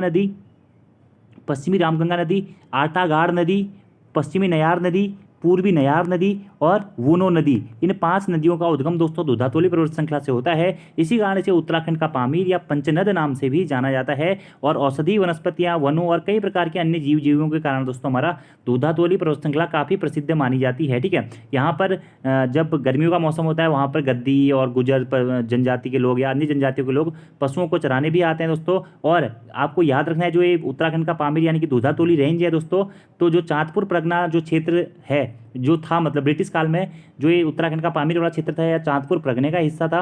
उसी के बाद में दोस्तों जो हमारा गैरसैंण है, जो हमारी उत्तराखंड की शीतकालीन राजधानी है दोस्तों, या उत्तराखंड की ग्रीष्मकालीन राजधानी है गैरसैंण, वह भी दोस्तों हमारा उत्तराखंड का पामीर यानी कि दूधातोली पर्वत श्रृंखला में ही स्थित है। यहीं से दोस्तों एक प्रश्न एग्जाम में भी पूछा जा चुका है दोस्तों कि दुग्धताल की श्रेणी में यह भी दूधातोली पर्वत श्रृंखला में ही है। चमोली और पौड़ी गढ़वाल में इसका विस्तार पाया जाता है और दूधातोली क्षेत्र को पंचनद नाम से भी जाना जाता है। इसी के साथ साथ दोस्तों आपको एक और पॉइंट याद रखना है, यह मध्य हिमालय या लघु हिमालय में स्थित है। और दूधातोली क्षेत्र के आसपास दोस्तों कोदिया बगड़ है। कोदिया बगड़ क्या है? जहाँ पर वीर चंद्र सिंह गढ़वाली जी की क्या है? समाधि स्थित है। कोदिया बगड़ नामक स्थान भी दूधातोली पर्वत श्रृंखला में ही स्थित है। ठीक है, और वीर चंद्र सिंह गढ़वाली दोस्तों उत्तराखंड का पामीर यानी कि दूधातोली क्षेत्र से बहुत अधिक प्रभावित थे। इसी कारण उन्होंने यहाँ पर समाधि ली थी, ठीक है। और प्रत्येक वर्ष 12 जून को उनकी याद में कोदिया बगड़ में मेला भी लगता है, ठीक है। और दोस्तों 1960 में वीर चंद्र सिंह गढ़वाली ने ही दोस्तों नेहरू जी से यहाँ पर भारत की ग्रीष्मकालीन राजधानी बनाने की मांग भी करी थी। इसी कारण हमारा उत्तराखंड का पामीर यानी कि दूधातोली पर्वत श्रृंखला वाला क्षेत्र प्रसिद्ध माना जाता है। तो प्रश्न एग्जाम में ये पूछा गया दोस्तों एक बार कि वीर चंद्र सिंह गढ़वाली जी ने भारत की ग्रीष्मकालीन राजधानी बनाने की मांग कब की थी गैरसैंण को, तो 1960 में करी थी। याद रखना आपको कब करी थी, 1960 में करी थी। इस क्षेत्र को यानी कि जो हमारा दूधातोली श्रृंखला वाला क्षेत्र है इसे भारत की ग्रीष्मकालीन राजधानी बनाने की मांग करी थी वीर चंद्र सिंह गढ़वाली ने कब, 1960 में। तो इतने सारे फैक्ट दोस्तों आपको याद रखने हैं उत्तराखंड का पामीर दूधातोली पर्वत श्रृंखला से, जो कि एग्जाम में पूछे जा सकते हैं। यह मध्य हिमालय या फिर लघु हिमालय का एक अंश माना जाता है। और मध्य हिमालय की जो औसत ऊंचाई है राज्य में वह 1800 से लेकर दोस्तों 3000 मीटर तक पाई जाती है, ठीक है। कहीं कहीं अब आपको अलग अलग मिलेगा, कहीं कहीं आपको 1200 से लेकर के 4500 मीटर तक की जो ऊंचाई होती है वहाँ पर लघु हिमालय या मध्य हिमालय क्षेत्र का विस्तार पाया जाता है। तो जो हमारा मध्य हिमालय है अगर हम बात करें इसकी ऊंचाई तो आपको 1200 से लेकर के 4500 मीटर ही याद रखना है। 1200 से लेकर 4500 मीटर तक की ऊंचाई तक कौन सा क्षेत्र पाया जाता है, मध्य हिमालय का क्षेत्र पाया जाता है, जिसे हम लघु हिमालय के नाम से भी जानते हैं। इसी के साथ साथ दोस्तों उत्तराखंड के कितने जनपदों में लघु हिमालय या मध्य हिमालय का विस्तार हमें देखने को मिलता है, तो उत्तराखंड के लगभग दोस्तों हमें 9 जनपदों में लघु या मध्य हिमालय क्षेत्र का विस्तार देखने को मिलता है। यानी कि सर्वाधिक विस्तार उत्तराखंड में किस हिमालय का है, तो वह लघु या फिर मध्य हिमालय का ही है। ये फैक्ट भी आपको डायरेक्टली नोट करने हैं।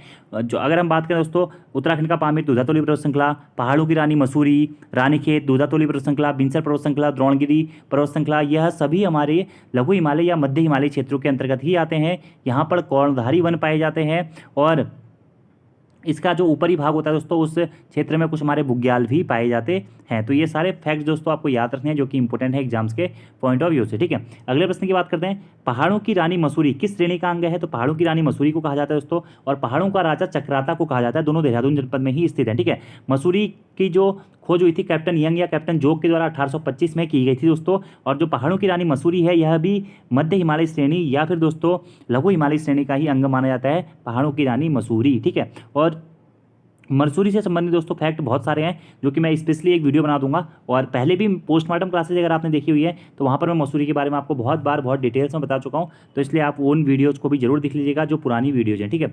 बाकी लघु या मध्य हिमालय क्षेत्रों के बारे में थोड़ा सा और चीज़ें हम बता दें, यहाँ पर जीवाश्मों का अभाव पाया जाता है, यहाँ पर वलित और कायांतरित चट्टानें पाई जाती हैं दोस्तों, और इसी हिमालय से सरयू, पश्चिमी रामगंगा, लधिया, नयार, मंडल और जो हमारा दूधातोली पर्वत श्रृंखला से नदियों का उद्गम होता है वो सभी यहाँ पर पाए जाते हैं। यहाँ पे शीतोष्ण कटिबंधीय सदाबहार प्रकार के वन या फिर कर्णधारी वन पाए जाते हैं।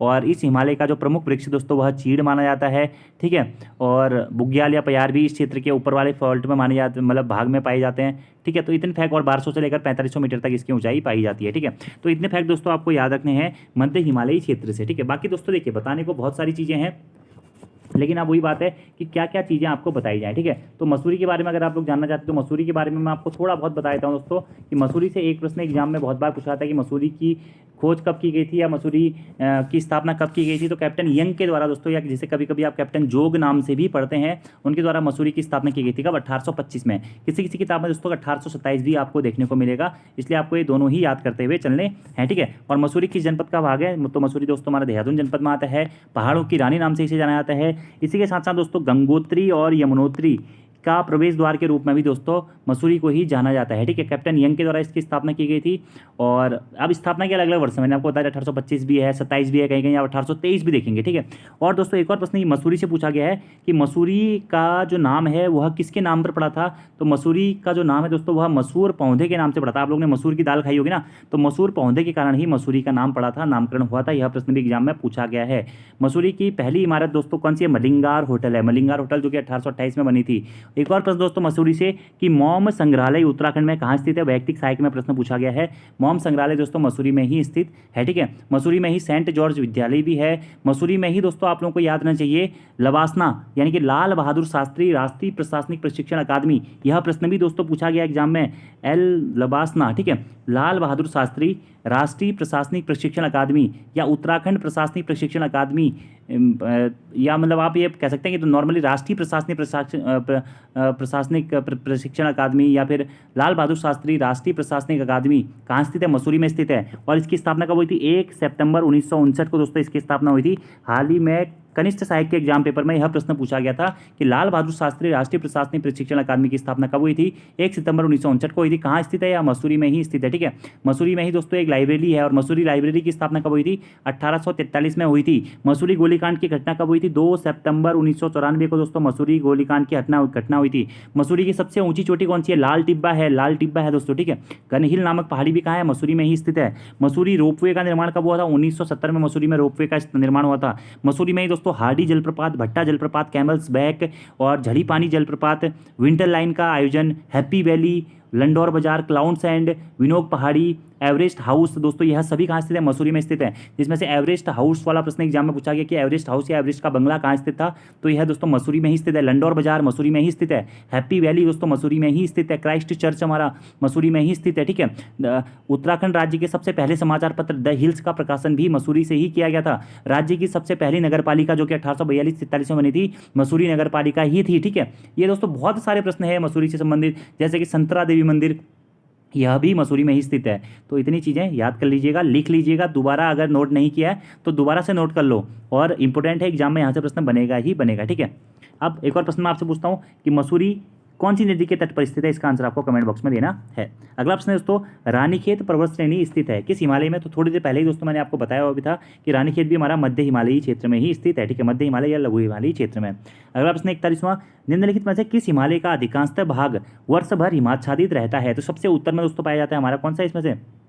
मतलब अगर हिमालय की दृष्टि से बात करें तो महान हिमालय, तो महान हिमालय का जो अधिकांशतः भाग होता है दोस्तों, यह वर्ष भर हिमाच्छादित रहता है। यानी कि हिमालय का ऐसा भाग जो कि वर्ष भर बर्फ से जमा रहता है, तो कौन सा हो जाएगा? महान हिमालय हो जाएगा दोस्तों, जिसी को हम क्या कहते हैं? वृहत हिमालय के नाम से भी जानते हैं। तो महान हिमालय या वृहत हिमालय दोस्तों, यह हमेशा क्या होता है? बर्फ से भरा रहता है। अब महान हिमालय के बारे में भी दोस्तों कुछ फैक्टों के बारे में बात कर लेते हैं, जिसे हम ग्रेट हिमालय, वृहत हिमालय या हिमाद्री नाम से भी जानते हैं। ठीक है, किस नाम से? हिमाद्री नाम से भी जानते हैं, या उच्च हिमालय नाम से भी इसी को जानते हैं। उत्तराखंड राज्य की जो सबसे ऊंची पर्वत चोटियां हैं, जैसे कि नंदा देवी पर्वत श्रृंखला या जितनी भी लंबी चोटियां हैं, वह सभी कहाँ स्थित हैं दोस्तों? वह बृहत हिमालय वाले क्षेत्र में ही स्थित है। और यह क्षेत्र अधिकांशतः हमारा बर्फ से भरा हुआ क्षेत्र रहता है, जैसे कि नंदा देवी, कामेट, नंदा देवी पूर्वी, माणा, बद्रीनाथ, चौकम्बा, त्रिशूल, ये सभी जो क्षेत्र हैं यह बृहत हिमालय या उच्च हिमालय क्षेत्रों में ही आते हैं। ठीक है, बृहत हिमालय क्षेत्र जो होता है किस किसके मध्य में होता है दोस्तों? यह ट्रांस हिमालयी क्षेत्र और लघु या फिर मध्य हिमालय क्षेत्र के मध्य में स्थित होता है। ग्रेट हिमालय या फिर बृहत हिमालय क्षेत्र उत्तराखंड में दोस्तों 4500 से लेकर के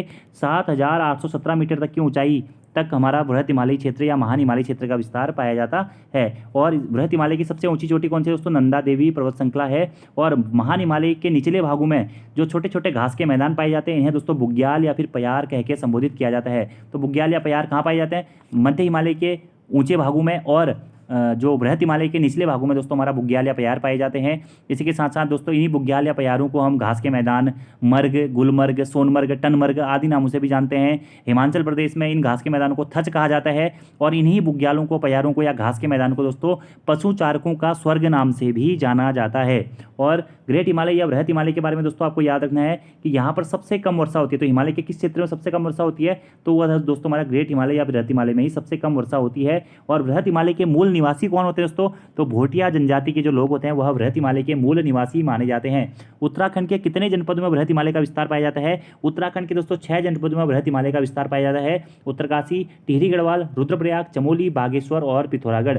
और जो सबसे ऊंची ऊंची पर्वत श्रृंखलाएं हैं या सबसे बड़ी बड़ी नदियां हैं, भागीरथी, अलगंगा, गौरीगंगा, इन सभी नदियों का उद्गम स्थल हम कहाँ से मानते हैं? यह भी बृहत हिमालय से ही होता है। सबसे ऊंची ऊंची पर्वत चोटियां भी दोस्तों बृहत हिमालय में ही पाई जाती हैं। ठीक है, और दर्रे, बृहत हिमालय क्षेत्र और ट्रांस हिमालय क्षेत्र के मध्य में दर्रे पाए जाते हैं दोस्तों। मुख्यतः ट्रांस हिमालय क्षेत्र के अधिकांशतः भाग में हमें दर्रे देखने को मिलते हैं। ठीक है, छोटे छोटे घास के मैदान यहाँ पर पाए जाते हैं। ठीक है, ये सारे फैक्ट दोस्तों आपको याद रखना है। फूलों की घाटी किस क्षेत्र में स्थित है? तो बृहत हिमालय या महान हिमालय क्षेत्र में ही दोस्तों हमारा फूलों की घाटी स्थित है। ठीक है, यहाँ के जो प्रमुख निवासी होते हैं कौन होते हैं? भोटिया जनजाति के लोग होते हैं, जिनका मुख्य व्यवसाय होता है पशुपालन। और भोटियाओं की ही उपजातियाँ जाड़, मारछा, तोलछा, ये भी हमारा इसी क्षेत्रों में निवास करती हैं। तो ये सारे फैक्ट दोस्तों आपको याद रखने हैं, इंपॉर्टेंट है एग्जाम्स के पॉइंट ऑफ व्यू से। तो मैं आपको तेज इसीलिए बता रहा हूँ ताकि आप मुख्यतः याद कर सकें। ठीक है, बाकी एक और प्रश्न यहाँ से बनता है दोस्तों कि जो हमारा ट्रांस हिमालयी क्षेत्र होता है, यह बृहत हिमालय या महान हिमालय से किस लाइन द्वारा अलग होता है? तो ITSZ, Indo Tibet strategic zone, ITSZ line द्वारा अलग होता है। ठीक है, या फिर कहीं कहीं आपसे इस प्रकार का प्रश्न पूछा जाएगा कि महान हिमालय या बृहत हिमालय तथा ट्रांस हिमालय को अलग करने वाली जो हमारी रेखा होती है, वह कौन सी होती है, तो ITHZ लाइन होती है, ठीक है। बाकी दोस्तों ट्रांस हिमालयी क्षेत्रों के बारे में बात करते हैं तो 8 भागों में हिमालय को बांटा गया है, जैसा कि मैंने आपको बता दिया था। सबसे दक्षिणी भाग कौन सा है दोस्तों, हमारा गंगा का मैदानी क्षेत्र है। सबसे दक्षिणी भाग, सबसे उत्तरी भाग है कौन सा, ट्रांस हिमालय, ठीक है। और ट्रांस हिमालयी क्षेत्र में दोस्तों किसका विस्तार पाया जाता है, जैक्सर श्रेणी का विस्तार हमारा ट्रांस हिमालयी क्षेत्र में पाया जाता है। उत्तराखंड में 2500 से लेकर के 3500 मीटर तक की ऊंचाई तक ये क्षेत्र पाए जाते हैं। और उत्तराखंड का वृष्टि छाया प्रदेश कहाँ स्थित है, यह भी एग्जाम में प्रश्न पूछा गया है। तो ट्रांस हिमालयी क्षेत्र जो है जहाँ पर जैक्सर पर्वत श्रेणियाँ पाई जाती है वही हमारा उत्तराखंड का वृष्टि छाया प्रदेश के नाम से भी जाना जाता है। तो ये सारे फैक्ट दोस्तों इंपॉर्टेंट हैं, इसलिए आपको याद भी रखना है। अगले प्रश्न की बात करते हैं। निम्नलिखित में से किस आपदा का राज्य पर सर्वाधिक विनाशकारी प्रभाव पड़ सकता है, भूकंप, भूस्खलन, हिमस्खलन या फिर बाढ़। तो आप लोगों को मैंने पहले ही बताया दोस्तों, भूकंप का उत्तराखंड में सर्वाधिक विनाशकारी प्रभाव पड़ सकता है। उत्तराखंड में कई भूकंप आए थे, मैंने आपको बताया हुआ भी है। और उत्तराखंड राज्य को भूकंप की दृष्टि से 2 जोनों में बांटा गया है, जोन 4 और जोन 5, ठीक है। और पूरे भारत को कितने जोनों में बांटा गया है, 5 भागों में जोनों में बांटा गया है, जिसमें से जोन 4 और जोन 5 हमारा उत्तराखंड में स्थित है, ठीक है। अब देखिए जो जोन है, जोन 1 में ऐसे क्षेत्र आते हैं जो कि बहुत कम संवेदनशील होते हैं, जोन 2 में उससे अधिक संवेदनशील वाले क्षेत्र आते हैं, जोन 3 में मध्यम वाले आते हैं, जोन 4 में अधिक वाले आते हैं और जोन 5 में अधिकतम वाले आते हैं, ठीक है। तो जोन 5 और जोन 4 में उत्तराखंड को बांटा गया, यानी कि यहाँ पर जो भूकंप है वह अधिक प्रभाव क्षेत्र या फिर अधिकतम प्रभाव क्षेत्र के अंतर्गत आता है, ठीक है। ये आपको याद रखना है। बाकी जोन 4 में कौन कौन से जिले आते हैं दोस्तों, UKPSC में यह प्रश्न बहुत बार पूछा गया है कि जोन 4 में कौन कौन से जिले आते हैं और जोन 5 में कौन कौन से जिले आते हैं। तो जोन 4 में देहरादून, टिहरी गढ़वाल, उत्तरकाशी, नैनीताल और उधमसिंह नगर, ये जोन 4 में आते हैं। और जोन 5 में चमोली, रुद्रप्रयाग, अल्मोड़ा, बागेश्वर और पिथौरागढ़ और चंपावत आते हैं, ठीक है। बाकी भूकंप की तीव्रता किससे नापी जाती है, रिएक्टर स्केल से नापी जाती है, ठीक है। और भूकंप के अध्ययन को दोस्तों सिस्मोग्राफ नामक यंत्र से भी नापते हैं, ठीक है, भूकंप की तीव्रता को ही, ठीक है। बाकी भूकंप की तीव्रता को मापने के लिए यहाँ पे भूकंप मापी स्टेशन भी बनाए गए हैं। कहाँ भी बनाए गए हैं, देहरादून में, टिहरी में और गरुड़ गंगा में दोस्तों हमारा भूकंप मापी स्टेशन बनाए गए हैं, ठीक है। बाकी टिहरी झील जो है दोस्तों उसके नीचे से भी हमारा ऐसा मानते हैं कि हम केंद्रीय भ्रंश रेखा होकर गुजर रही है, जो कि भूकंप का कारण भी बन सकती है, ठीक है। इसी के साथ साथ दोस्तों बहुत विनाशकारी भूकंप आए थे। सबसे विनाशकारी भूकंप जो उत्तराखंड में अभी तक आया हुआ है वो आया था 1803 में, जिसकी रिएक्टर स्केल पर तीव्रता थी 9.0 से भी ज़्यादा, ठीक है। बाकी भूकंप आने के कारण क्या होते हैं, तो प्लेटों का खिसकना या विवर्तनिकी के कारण या भ्रंशों की उपस्थिति के कारण हमारा भूकंप आते हैं। इतने फैक्ट दोस्तों आपको मोटे मोटे याद रखने हैं, ठीक है। और अगर बात करें तो भारत के कुल भूकंपों के 68% भूकंप दोस्तों हमारे उत्तराखंड राज्य में आते हैं, ठीक है। तो ये प्रश्न भी आपको याद रखना है कि भूकंप की दृष्टि से अति संवेदनशील राज्य के रूप में हम उत्तराखंड को जानते हैं, ठीक है। अगले प्रश्न की बात करते हैं, लघु हिमालय किसके मध्य में स्थित है। तो लघु हिमालय जिसे मध्य हिमालय भी कहते हैं दोस्तों, यह किस किस के मध्य में स्थित है, तो लघु हिमालय या मध्य हिमालय दोस्तों हमारा महान हिमालय और शिवालिक श्रेणियों के मध्य में स्थित है, ठीक है। महान हिमालय और शिवालिक श्रेणियों के मध्य में। अगर हम दोस्तों हिमालय की बात करें तो सबसे दक्षिण में आता है शिवालिक हिमालय। शिवालिक हिमालय के उत्तर में आता है दोस्तों मध्य हिमालय या लघु हिमालय। मध्य या लघु हिमालय के उत्तर में आता है दोस्तों हमारा महान हिमालय या फिर हिमाद्री या फिर बृहत हिमालय। और इसके भी दोस्तों उत्तर में आता है कि हमारा ट्रांस हिमालय, ठीक है। तो यहाँ से एग्जाम में बहुत बार प्रश्न आते हैं कि मध्य हिमालय या लघु हिमालय किस किस के मध्य में स्थित है, तो शिवालिक श्रेणियों और महान हिमालय या बृहत हिमालय के मध्य में स्थित है। तो ऑप्शन नंबर बी सही हो जाएगा। वहीं पर आपसे पूछा था कि महान हिमालय या बृहत हिमालय किस किस के मध्य में स्थित है, तो ट्रांस हिमालय तथा मध्य या लघु हिमालय के मध्य में स्थित है, ठीक है। वहीं आपसे प्रश्न पूछा था कि शिवालिक हिमालय किस किस के मध्य में स्थित है, तो मध्य या फिर लघु हिमालय तथा तराई भाबर क्षेत्र के मध्य में हमारा शिवालिक हिमालय स्थित है। इस प्रकार के प्रश्न एग्जाम में बहुत बार पूछे जाते हैं, इसलिए आपको याद रखने हैं, ठीक है। तो शिवालिक और महान हिमालय के मध्य में इसका आंसर हो जाएगा।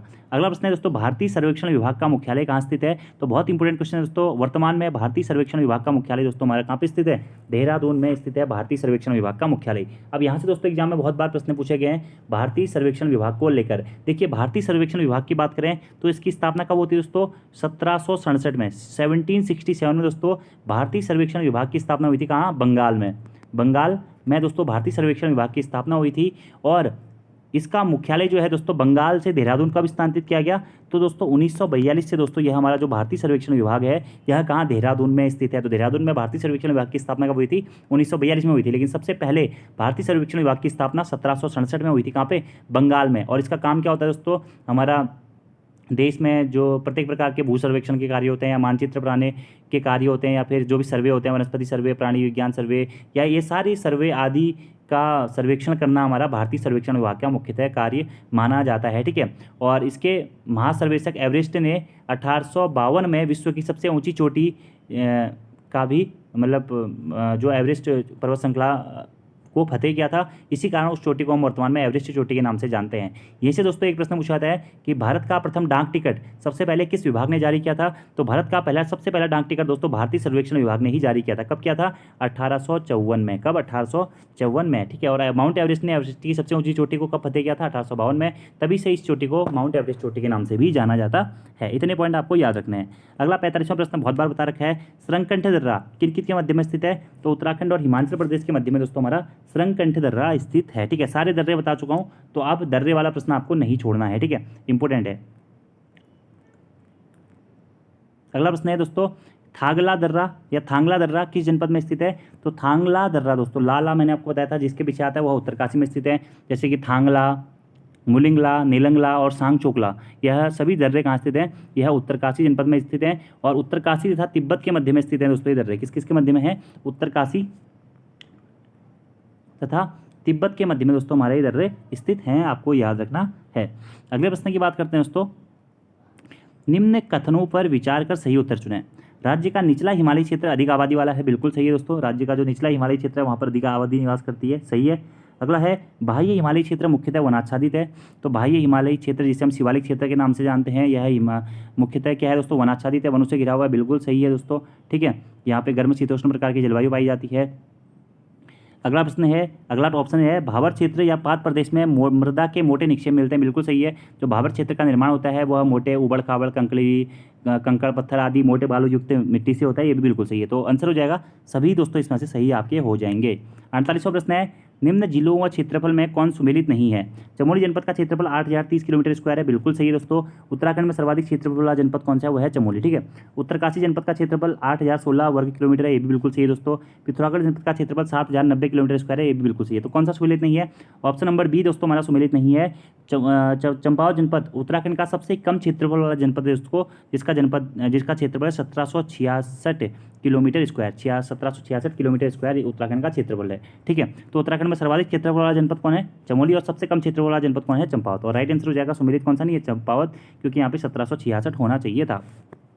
अगला दोस्तों 49वां प्रश्न है, उत्तराखंड हिमालय के किस भाग में स्थित है। तो उत्तराखंड जो है दोस्तों वह हिमालय के पूर्व मध्य भाग में स्थित है। कहाँ पे स्थित है? उत्तराखंड हिमालय के पूर्व मध्य भाग में स्थित है, ठीक है। अब दोस्तों किसी किसी किताब में आपको पश्चिम मध्य भाग भी देखने को मिलेगा, ठीक है।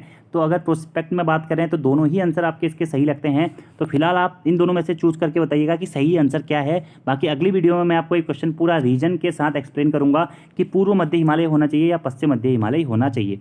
अगला प्रश्न है, राज्य का कितना प्रतिशत भाग पर्वतीय है। तो बहुत बार बता चुका हूं दोस्तों कि राज्य का जो दोस्तों 86.07% भाग है यह आपका पर्वतीय भाग है, ठीक है। इसके अलावा जो भाग बचा 13.93% जो भाग है वह राज्य का क्या है? मैदानी भाग है, ठीक है, याद रखना है आपको, ठीक है। तो राज्य का कुल क्षेत्रफल का पर्वतीय क्षेत्र भाग कितना है? 86.07% है। अगला प्रश्न है, राज्य में दक्षिण से उत्तर की ओर बढ़ने पर सामान्यतः वर्षा की मात्रा में क्या परिवर्तन आता है, ठीक है। तो सामान्यतः वर्षा क्या होती है? बढ़ती है, घटती है, स्थिर रहती है, पहले घटती है फिर बढ़ती है। तो अगर हम बात करें राज्य में, अगर आप दक्षिण से यानी कि नीचे से ऊपर की ओर को आ रहे हैं, तो मैंने आपको दोस्तों बताया था कि हिमालय की दृष्टि से उत्तराखंड को 8 भागों में बांटा गया है। सबसे दक्षिण में तराई भाबर क्षेत्र आता है, उसके उत्तर में सबसे दक्षिण में गंगा का मैदानी क्षेत्र आता है, उसके उत्तर में तराई क्षेत्र आता है, उसके उत्तर में भाबर क्षेत्र आता है, उसके उत्तर में दोस्तों शिवालिक क्षेत्र आता है, फिर दूनिया द्वार क्षेत्र आता है, फिर मध्य हिमालय क्षेत्र आता है, फिर बृहत हिमालय क्षेत्र आता है और फिर ट्रांस हिमालय क्षेत्र आता है। अगर हम बात करें नीचे से ऊपर की ओर अगर आप आ रहे हैं, दक्षिण से उत्तर की तरफ आप आ रहे हैं, तो सामान्यतः वर्षा की मात्रा में क्या परिवर्तन आता है। तो सामान्यतः वर्षा की मात्रा क्या होती है? दक्षिण से उत्तर की तरफ आने पर घटती है। क्यों? क्योंकि हम पढ़ते हैं दोस्तों कि सर्वाधिक वर्षा कहाँ पे होती है दोस्तों? तो उत्तराखंड में सर्वाधिक वर्षा शिवालिक हिमालयी क्षेत्र में होती है, ठीक है, शिवालिक हिमालय में होती है, ठीक है। फिर शिवालिक के उत्तर में आप अगर आएंगे कहाँ पे? मध्य हिमालय में आएंगे तो वर्षा की मात्रा में कमी आ जाती है। फिर आप आएंगे बृहत हिमालय में, तो बृहत हिमालय में सबसे कम वर्षा होती है, ठीक। इसी कारण आपको याद रखना है कि दक्षिण से उत्तर की तरफ यानी कि नीचे से ऊपर की तरफ आने पर वर्षा की मात्रा में कमी होती है, जबकि शिवालिक क्षेत्र कहें या फिर तराई बाबर क्षेत्र कहें यहाँ पर वर्षा की अधिक मात्रा पाई जाती है। अगला दोस्तों 52वां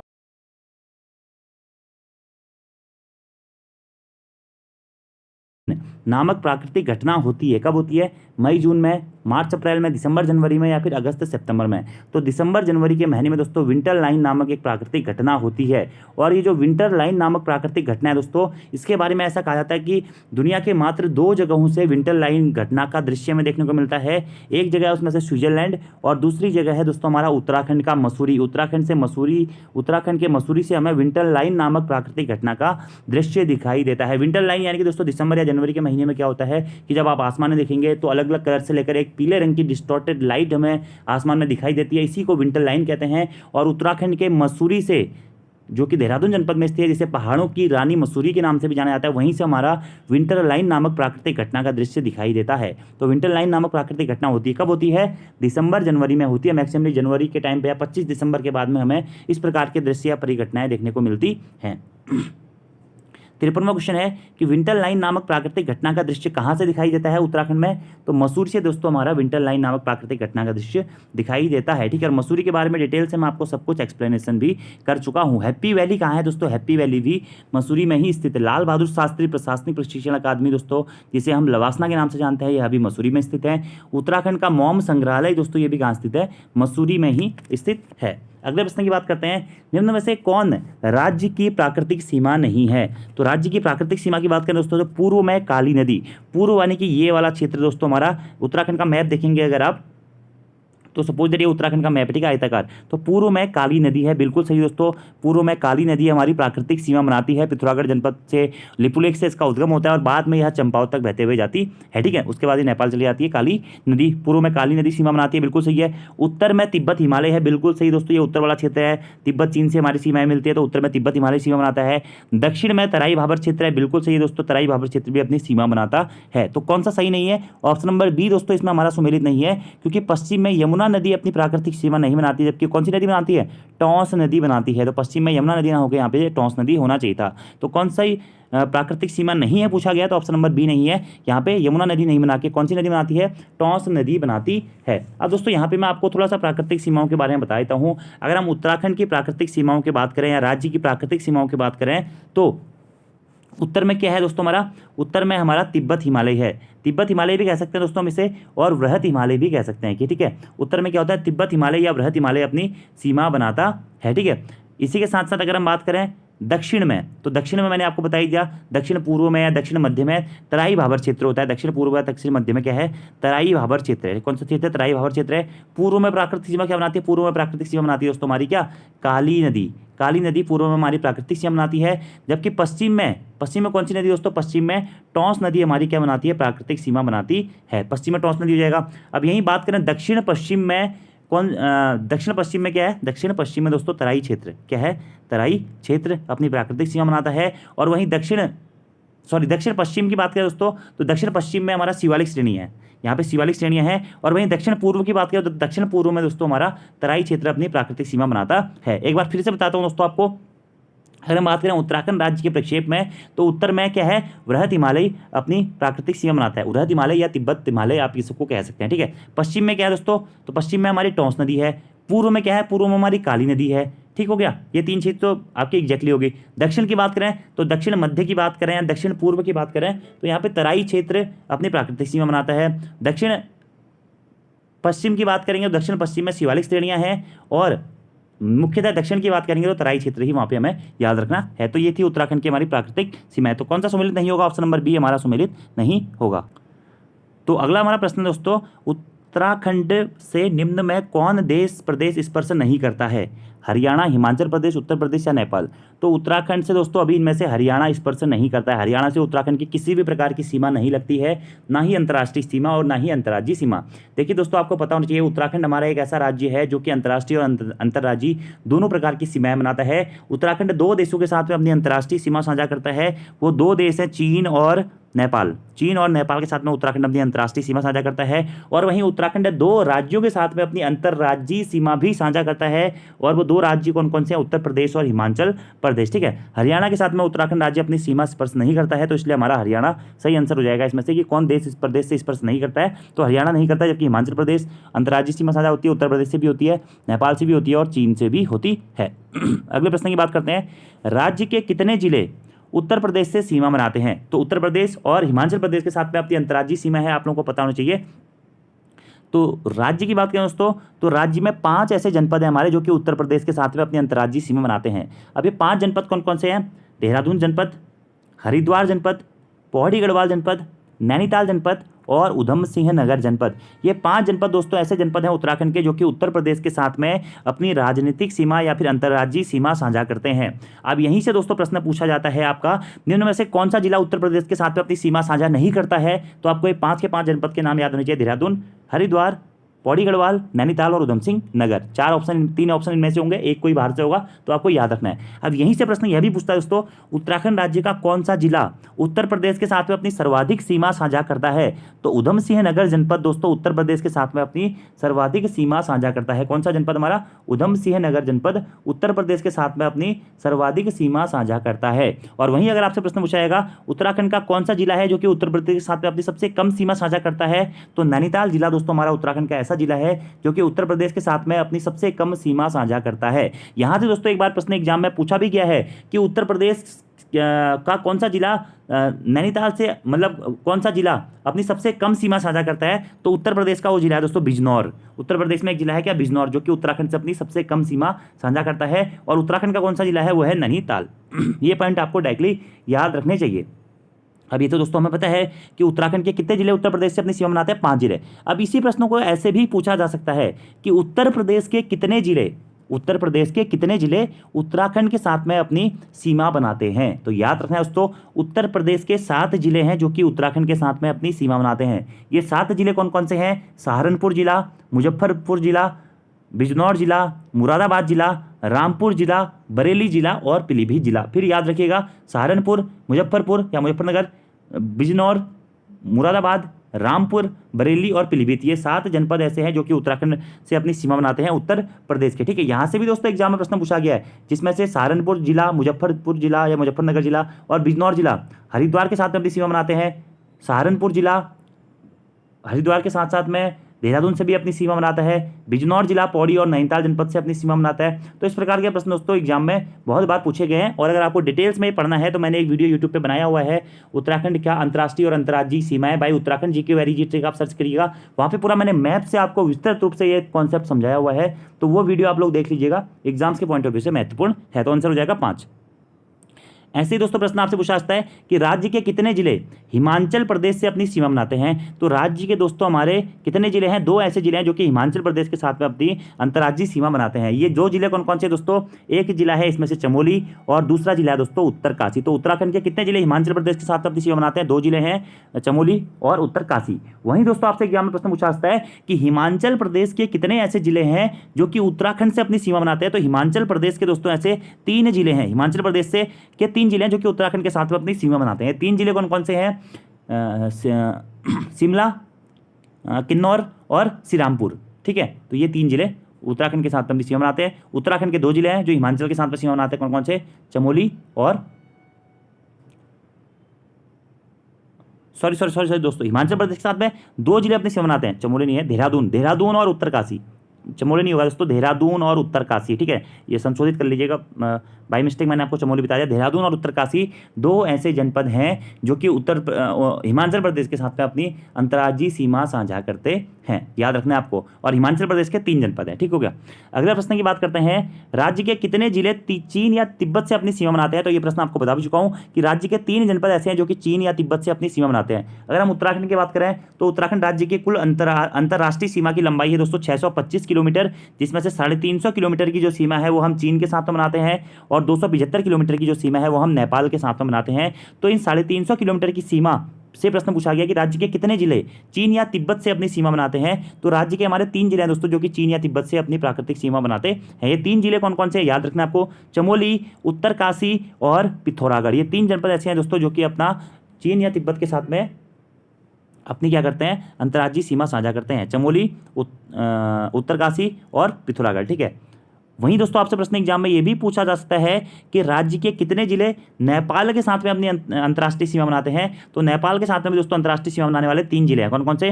पिथौरागढ़ जनपद, चंपावत जनपद और उधम सिंह नगर जनपद। कौन सा? उधम सिंह नगर जनपद। अब यहीं से दोस्तों आपसे एक और प्रश्न पूछा जाता है कि राज्य के कितने जिले अपने अंतर्राष्ट्रीय सीमा बनाते हैं, मतलब अंतर्राष्ट्रीय सीमा बनाते हैं। तो राज्य के 5 ऐसे जनपद हैं दोस्तों जो कि अंतर्राष्ट्रीय सीमा बनाते हैं। ये 5 जनपद कौन कौन से हैं? उत्तरकाशी, चमोली, पिथौरागढ़, चंपावत और उधम सिंह नगर। ठीक है। और पिथौरागढ़ जनपद दोस्तों एक ऐसा जनपद है जो कि चीन और नेपाल दोनों के साथ में अपने अंतर्राष्ट्रीय सीमा बनाता है। इसीलिए एक प्रश्न एग्जाम में बार बार पूछा जाता है, रिपीट होता है कि सर्वाधिक अंतर्राष्ट्रीय सीमा बनाने वाला जिला कौन सा है? वह है दोस्तों हमारा पिथौरागढ़ जिला, जो कि सर्वाधिक अंतर्राष्ट्रीय सीमा बनाता है। यह नेपाल और चीन दोनों के साथ में अपनी अंतर्राष्ट्रीय सीमा को साझा करता है। तो ये प्रश्न। अगला हमारा प्रश्न है, निम्न स्थलों में से किस एक स्थल पर भूकंप मापी स्टेशन नहीं बनाया गया है? देहरादून, टिहरी गढ़वाल, गरुड़गंगा या फिर नैनीताल। तो प्रश्न पूछा गया दोस्तों किस स्थान पर भूकंप मापी स्टेशन नहीं बनाया गया है? तो उत्तराखंड राज्य में भूकंप की तीव्रता को मापने के लिए 3 स्थानों पर भूकंप मापी स्टेशन बनाए गए हैं, देहरादून, टिहरी गढ़वाल और गरुड़गंगा में। तो कहाँ पर नहीं बनाया गया है? नैनीताल में नहीं बनाया गया है। तो ऑप्शन नंबर डी आपका यहाँ पर सही हो जाएगा। बाकी भूकंप की दृष्टि से उत्तराखंड जोन 4 और जोन 5 में आता है। और भूकंप से संबंधित दोस्तों हमारे जो भी फैक्ट्स थे वो मैं आपको पहले बता चुका हूँ। अगले प्रश्न की बात करते हैं, निम्न में से कौन वृहद हिमालय के मूल निवासी हैं? राजी, भोटिया, जौनसारी या फिर थारू। तो वृहद हिमालय या फिर महान हिमालय के मूल निवासी के रूप में दोस्तों भोटिया जनजाति को जाना जाता है। और हिमालय की सबसे प्राचीन जनजाति के रूप में भी भोटिया जनजाति को ही जाना जाता है, जो कि वृहद हिमालय या महान हिमालय के मूल निवासी होते हैं। ठीक है। और सर्वाधिक जनसंख्या महान हिमालय में भोटिया लोगों की ही मानी जाती है। और भोटिया जनजाति में ही ऋतु प्रवास का गुण भी पाया जाता है। तो ऋतु प्रवास के कारण कौन सी जनजाति प्रसिद्ध है दोस्तों? जब आपका ठंडू का टाइम होता है तो ये ऋतु प्रवास करके तराई भावर वाले क्षेत्रों में, नीचे वाले क्षेत्रों में आ जाते हैं। और जब दोस्तों हमारा गर्मियों का टाइम होता है तो इस टाइम पे ये भोटिया जनजाति के लोग महान हिमालय या वृहद हिमालय में अपने पशुओं को चराने जाते हैं। इसी कारण दोस्तों महान हिमालय या वृहद हिमालय के सबसे मूल निवासी के रूप में भोटिया जनजाति को जाना जाता है। किसको? भोटिया जनजाति को। और महान हिमालय की सबसे प्राचीन जनजाति या फिर बात करें हिमालय की सबसे प्राचीन जनजाति कौन सी दोस्तों? वह है हमारी भोटिया जनजाति। ये प्रश्न दोस्तों बहुत ज़्यादा महत्वपूर्ण है। और हिमालय में निवास करने वाली सर्वाधिक जनसंख्या वाली जनजाति कौन सी है दोस्तों? वो भी भोटिया जनजाति ही है। ठीक है। और अगर नॉर्मली उत्तराखंड में बात करें कि उत्तराखंड में जनसंख्या की दृष्टि से सर्वाधिक कौन से जनजाति की संख्या सर्वाधिक है? तो थारू जनजाति दोस्तों सर्वाधिक जनसंख्या उत्तराखंड में। और सबसे कम जनसंख्या कौन सी जनजाति की है? तो राजी जनजाति की उत्तराखंड में सबसे कम जनसंख्या है। ठीक है। उत्तराखंड में 5 जो हमारी जातियां हैं उन्हें जनजाति का दर्जा प्रदान किया गया है। कौन कौन है दोस्तों? थारू, जौनसारी, भोटिया, राजी और बोक्सा। अब यहाँ से कभी कभी प्रश्न पूछाता है, इन 5 जातियों को जनजातियों का दर्जा कब दिया गया था? 1967 में दोस्तों थारू, भोटिया, जौनसारी, राजी और बोक्सा इन 5 को जनजातियों का दर्जा दिया गया था। अच्छा प्रश्न है दोस्तों, महत्वपूर्ण प्रश्न है। अगले प्रश्न की बात करते हैं कि राज्य की सर्वाधिक ऊंचाई वाली अधिकांशतः पर्वत चोटियां किस जनपद में स्थित हैं? उत्तरकाशी, रुद्रप्रयाग, चमोली या फिर पिथौरागढ़ में। तो मैंने आपको पहले ही बताया था दोस्तों कि राज्य की सर्वाधिक ऊंचाई वाली जो अधिकांशतः पर्वत चोटियां हैं वह चमोली जनपद में स्थित है। सर्वाधिक यानी कि बात कर सकते हैं हम सबसे मुख्यतः हम जानते हैं कि उत्तराखंड में सबसे ऊंची चोटी कौन सी है दोस्तों? नंदा देवी पश्चिमी, जिसकी ऊंचाई है 7817 मीटर, जो कि चमोली जनपद में स्थित है। और उत्तराखंड राज्य का सर्वोच्च पर्वत शिखर है कौन सा? नंदा देवी पश्चिमी। और नंदा देवी के साथ साथ ही कामेट, नंदा देवी पूर्वी, माणा, बद्रीनाथ, चौखंबा, त्रिशूल, सतोपंथ, द्रोणगिरी, गंधमादन, कोलांका, केदारनाथ, ये नंदाकोट, ये सभी जो पर्वत श्रेणियां हैं यह चमोली जनपद में स्थित है। इसलिए राज्य की सर्वाधिक ऊंचाई वाली अधिकांशतः पर्वत चोटियां हमारी चमोली जनपद में स्थित है। यानी कि राज्य में सर्वाधिक पर्वत श्रृंखलाएं या ग्लेशियर किस जनपद में स्थित है? तो चमोली जनपद में स्थित है। ठीक है। चमोली के बाद में दूसरे स्थान पर आता है उत्तरकाशी। और राज्य में सर्वाधिक ऊंचाई पर स्थित पर्वत चोटी है नंदा देवी पश्चिमी, जिसकी ऊंचाई है 7817 मीटर। दूसरी सर्वाधिक ऊंचाई वाली चोटी है कामेट पर्वत श्रृंखला। और तीसरी सर्वाधिक ऊंचाई वाली चोटी है दोस्तों नंदा देवी पूर्वी। ये आपको याद रखना है। अगला प्रश्न दोस्तों कि राज्य की सर्वाधिक ऊंची पर्वत चोटी नंदा देवी है, जिसकी ऊंचाई कितनी है? तो अभी अभी बताया आपको 7817 मीटर नंदा देवी पर्वत श्रृंखला की ऊंचाई है। कामेट पर्वत श्रृंखला दूसरी सबसे ऊंची चोटी है, जिसकी ऊंचाई है 7756 मीटर। अगले प्रश्न की बात करते हैं, निम्नलिखित में से कौन नगर पर्वत श्रेणी पर स्थित नहीं है? रानीखेत, जोशीमठ, गोपेश्वर या फिर ऋषिकेश। तो कौन सा नगर पर्वत श्रेणी पर स्थित नहीं है, यह पूछा गया है दोस्तों। देखिए रानीखेत पर्वत श्रेणी पर स्थित है, बिल्कुल सही है। जोशीमठ दोस्तों आपको बताइए चमोली जनपद में स्थित है, रानीखेत अल्मोड़ा जनपद में स्थित है, जोशीमठ चमोली जनपद में स्थित है, ये भी हमारा पर्वत श्रेणियों पर स्थित है। गोपेश्वर दोस्तों ये भी पर्वत श्रेणी पर स्थित है। ऋषिकेश दोस्तों हमारा नगर जो है पर्वत श्रेणी पर स्थित नहीं है। ऋषिकेश हमारा मैदानी क्षेत्र आप इसे कह सकते हैं, या फिर दून क्षेत्र के अंदर या दून या द्वार क्षेत्र के अंतर्गत हमारा ऋषिकेश आता है, या थोड़ा थोड़ा भाग इसमें आप दोस्तों मैदानी क्षेत्रों का कह सकते हैं। तो ऋषिकेश गंगा के मैदानी क्षेत्र के अंतर्गत आता है और यह पर्वत श्रेणी पर स्थित नहीं है। जबकि रानीखेत अल्मोड़ा जनपद में स्थित है, जोशीमठ चमोली जनपद में स्थित है और गोपेश्वर भी दोस्तों चमोली जनपद का मुख्यालय है। यह सभी हमारे पर्वत श्रेणी पर स्थित है। ठीक है, अब अगर दोस्तों यहीं पर हम बात करें कि जो जोशीमठ है यह वृहत हिमालयी क्षेत्र या आप ये कह सकते हैं कि महान हिमालयी क्षेत्रों के अंतर्गत आता है, क्योंकि जो महान हिमालयी क्षेत्र है उसका विस्तार उत्तराखंड के 6 जनपद उत्तरकाशी, टिहरी गढ़वाल, रुद्रप्रयाग, चमोली, पिथौरागढ़ और बागेश्वर में पाया जाता है। तो जो चमोली का जोशीमठ वाला एरिया है और थोड़ा बहुत जो गोपेश्वर वाला एरिया है ये हमारा दोस्तों महान हिमालयी और आप ये कह सकते हैं कि मध्य हिमालय के बीच का एक कॉन्सेप्ट है। ठीक है, वहीं अगर हम बात करें रानीखेत की तो रानीखेत भी दोस्तों लघु या मध्य हिमालय के अंतर्गत आता है, तो ये हमारे हिमालय में स्थित है। जबकि ऋषिकेश हमारा पर्वत श्रेणी हिमालय उसमें स्थित नहीं है। इसे आप दून या द्वार क्षेत्र में डाल सकते हैं या मैदानी क्षेत्रों में भी थोड़ा बहुत पार्ट हम ऋषिकेश का डाल सकते हैं। अगले प्रश्न की बात करते हैं, निम्नलिखित में से किस जिले का अधिकांशतः भाग गंगा के मैदान के अंतर्गत आता है। तो गंगा के मैदान दोस्तों हमें पता है उत्तराखंड में हिमालय को मुख्यतः 8 भागों में बांटा गया है, जिसमें से जो सबसे हमारा दक्षिणी भाग है वह है कौन सा, सबसे दक्षिणी भाग की बात करें वह है गंगा का मैदानी क्षेत्र। ठीक है, जिसका विस्तार उत्तराखंड के अधिकांशतः दोस्तों हरिद्वार जनपद में सर्वाधिक विस्तार पाया जाता है गंगा के मैदानी क्षेत्र का। कहाँ पे, हरिद्वार जनपद में। इसी के साथ साथ दोस्तों हरिद्वार के साथ साथ ही थोड़ा बहुत उधमसिंह नगर जनपद का क्षेत्र भी हमारा गंगा के मैदानी क्षेत्र के अंतर्गत आता है। तो गंगा के मैदानी क्षेत्र को अगर कृषि की उर्वरकता के आधार पर देखा जाए तो उपजाऊ क्षेत्र के रूप में इसे जाना जाता है। और यहाँ पर हमारी 2 प्रकार की मिट्टी मिलती है, बांगर और खादर। ठीक है, जो मैदान जहाँ पर बाढ़ का पानी नहीं पहुँच पाता या पुरानी मिट्टी से बना क्षेत्र जो होता है उसे बांगर क्षेत्र कहते हैं। और बाढ़ के कारण जो बाढ़ का पानी जहाँ पे इकट्ठा होता है, नई जो मिट्टी बनती है उसे हम खादर या फिर नई जलोढ़ मृदा के नाम से भी जानते हैं। ठीक है, तो अधिकांशतः हरिद्वार जिले का जो अधिकांशतः भाग है वह गंगा के मैदानी क्षेत्र के अंतर्गत आता है। और वहीं तराई भाबर के अंतर्गत अगर इस प्रकार का प्रश्न पूछा जाता है कि किस जिले का अधिकांशतः भाग तराई भाबर क्षेत्र के अंतर्गत आता है, तो तब हो जाता है आंसर आपका उधमसिंह नगर जनपद। ठीक है, तो आंसर हो जाएगा हरिद्वार। अगला प्रश्न है, निम्नलिखित में से किस श्रेणी में जीवाश्म मिलते हैं। तो इसका आंसर दोस्तों बहुत बार मैं आपको बता भी चुका हूँ, शिवालिक हिमालय या बाह्य हिमालय में दोस्तों हमारे क्या मिलते हैं, जीवाश्मों की अधिकता पाई जाती है। खनिज की दृष्टि से राज्य का सर्वाधिक जो प्रसिद्ध हिमालय है वह है शिवालिक हिमालय, और राज्य के जो हमारे सर्वाधिक पर्यटन स्थल है वह भी दोस्तों शिवालिक हिमालय में ही पाए जाते हैं। सर्वाधिक वर्षा भी शिवालिक हिमालय में ही होती है और इसे बाह्य हिमालय, हिमालय का पाद के नाम से भी जाना जाता है और शिवालिक श्रेणी के ही प्राचीन नाम के रूप में मैनाक पर्वत को भी जाना जाता है। तो बाह्य हिमालय में जीवाश्मों की अधिकता मिलती है क्योंकि हिमालय का सबसे नवीन भाग है और यहाँ पर गर्म शीतोष्ण प्रकार की जलवायु पाई जाती है। अगला प्रश्न है दोस्तों कि राज्य के ज्यादातर पर्यटन केंद्र किस क्षेत्र में स्थित है। तो दोस्तों बाह्य हिमालय कहें या फिर कहें शिवालिक क्षेत्र, दोनों एक ही बात है। तो बाह्य हिमालय या शिवालिक क्षेत्र में राज्य के सर्वाधिक पर्यटन केंद्र स्थित है, ये मैंने आपको बता ही दिया है। ठीक है, अब यहीं से एक प्रश्न आता है कि राज्य के कितने जनपदों में हमारा शिवालिक क्षेत्रों का विस्तार देखने को मिलता है। तो राज्य के 7 जनपदों में दोस्तों हमारा शिवालिक क्षेत्रों का विस्तार देखने को मिलता है। 7 जनपद कौन कौन से हैं, देहरादून, हरिद्वार, टिहरी गढ़वाल, पौड़ी गढ़वाल, अल्मोड़ा, नैनीताल, चंपावत। ठीक है, और थोड़ा थोड़ा भाग होता है, कहीं दक्षिणवर्ती भाग है, कहीं उत्तरी भाग है। ठीक है, अगले प्रश्न की बात करते हैं कि उत्तराखंड के सबसे उत्तर में स्थित जिला कौन सा है। तो ये दोस्तों ये उत्तराखंड है, तो उत्तराखंड के सबसे उत्तर में स्थित जिला कौन सा है दोस्तों, वो है उत्तरकाशी। उत्तरकाशी उत्तराखंड के सबसे उत्तर में स्थित जिला है। उत्तराखंड के सबसे दक्षिण में स्थित जिला कौन सा है, उधमसिंह नगर जनपद उत्तराखंड के सबसे दक्षिण में स्थित जिला है। उत्तराखंड के सबसे पूर्व में स्थित जिला कौन सा है, तो पिथौरागढ़ जनपद उत्तराखंड के सर्वाधिक पूर्व में स्थित जिला है। और उत्तराखंड के सबसे पश्चिम में स्थित जिला कौन सा है दोस्तों, तो उत्तराखंड के सबसे पश्चिम में स्थित जिला है हमारा देहरादून जनपद। तो सबसे पूर्व में स्थित जिला कौन सा है, प्रश्न पूछा गया है, तो उत्तरकाशी उत्तराखंड के सबसे उत्तर में कौन सा जिला पूछा गया, तो उत्तरकाशी उत्तराखंड के सबसे उत्तर में स्थित है। ठीक है, वहीं सबसे पूर्व में पूछा जाता तो पिथौरागढ़ होता, सबसे पश्चिम में पूछा जाता तो देहरादून होता और सबसे दक्षिण में पूछा जाता तो उधमसिंह नगर जनपद होता। अगले प्रश्न की बात करते हैं, सुमेलित करके सही उत्तर चुने। लिपुलेख दर्रा, बाराहोती दर्रा, ट्रेल पास दर्रा और थागला दर्रा। दोस्तों दर्रा मैं बता रहा हूँ हमेशा एग्जाम में प्रश्न पूछा जाता है। ठीक है, और महान हिमालय और ट्रांस हिमालय क्षेत्र के बीच में हमारे दर्रे अधिकांशतः पाए जाते हैं। ठीक है, और एक स्थान से दूसरे स्थान तक जाने के लिए इन दर्रों का हमारा प्रयोग किया जाता था, जो कि मैं आपको एग्जैक्टली सब कुछ चीजें बता चुका हूँ। तो लिपुलेख दर्रा किस किस जनपद के मध्य में स्थित है, तो पिथौरागढ़ और तिब्बत के मध्य में दोस्तों लिपुलेख दर्रा स्थित है। और कैलाश मानसरोवर यात्रा के लिए भी दोस्तों हमारा लिपुलेख दर्रे को पार करके ही जाना पड़ता है, तो पिथौरागढ़ और तिब्बत के मध्य में स्थित है। वहीं बात करते हैं दोस्तों बाराहोती दर्रा। ठीक है, क्या बाराहोती दर्रा, जो कि कहाँ का है, चमोली और पिथौरागढ़ के मध्य में स्थित है बाराहोती दर्रा। ठीक है, ट्रेल पास दर्रा बागेश्वर और पिथौरागढ़ के मध्य में स्थित है।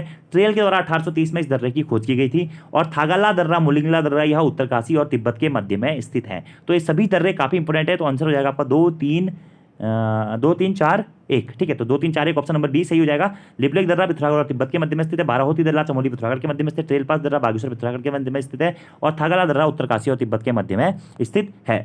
अगले प्रश्न की बात करते हैं, उत्तराखंड का न्यूनतम क्षेत्रफल वाला जिला कौन सा है? तो क्षेत्रफल, उत्तराखंड राज्य का क्षेत्रफल कितना है दोस्तों?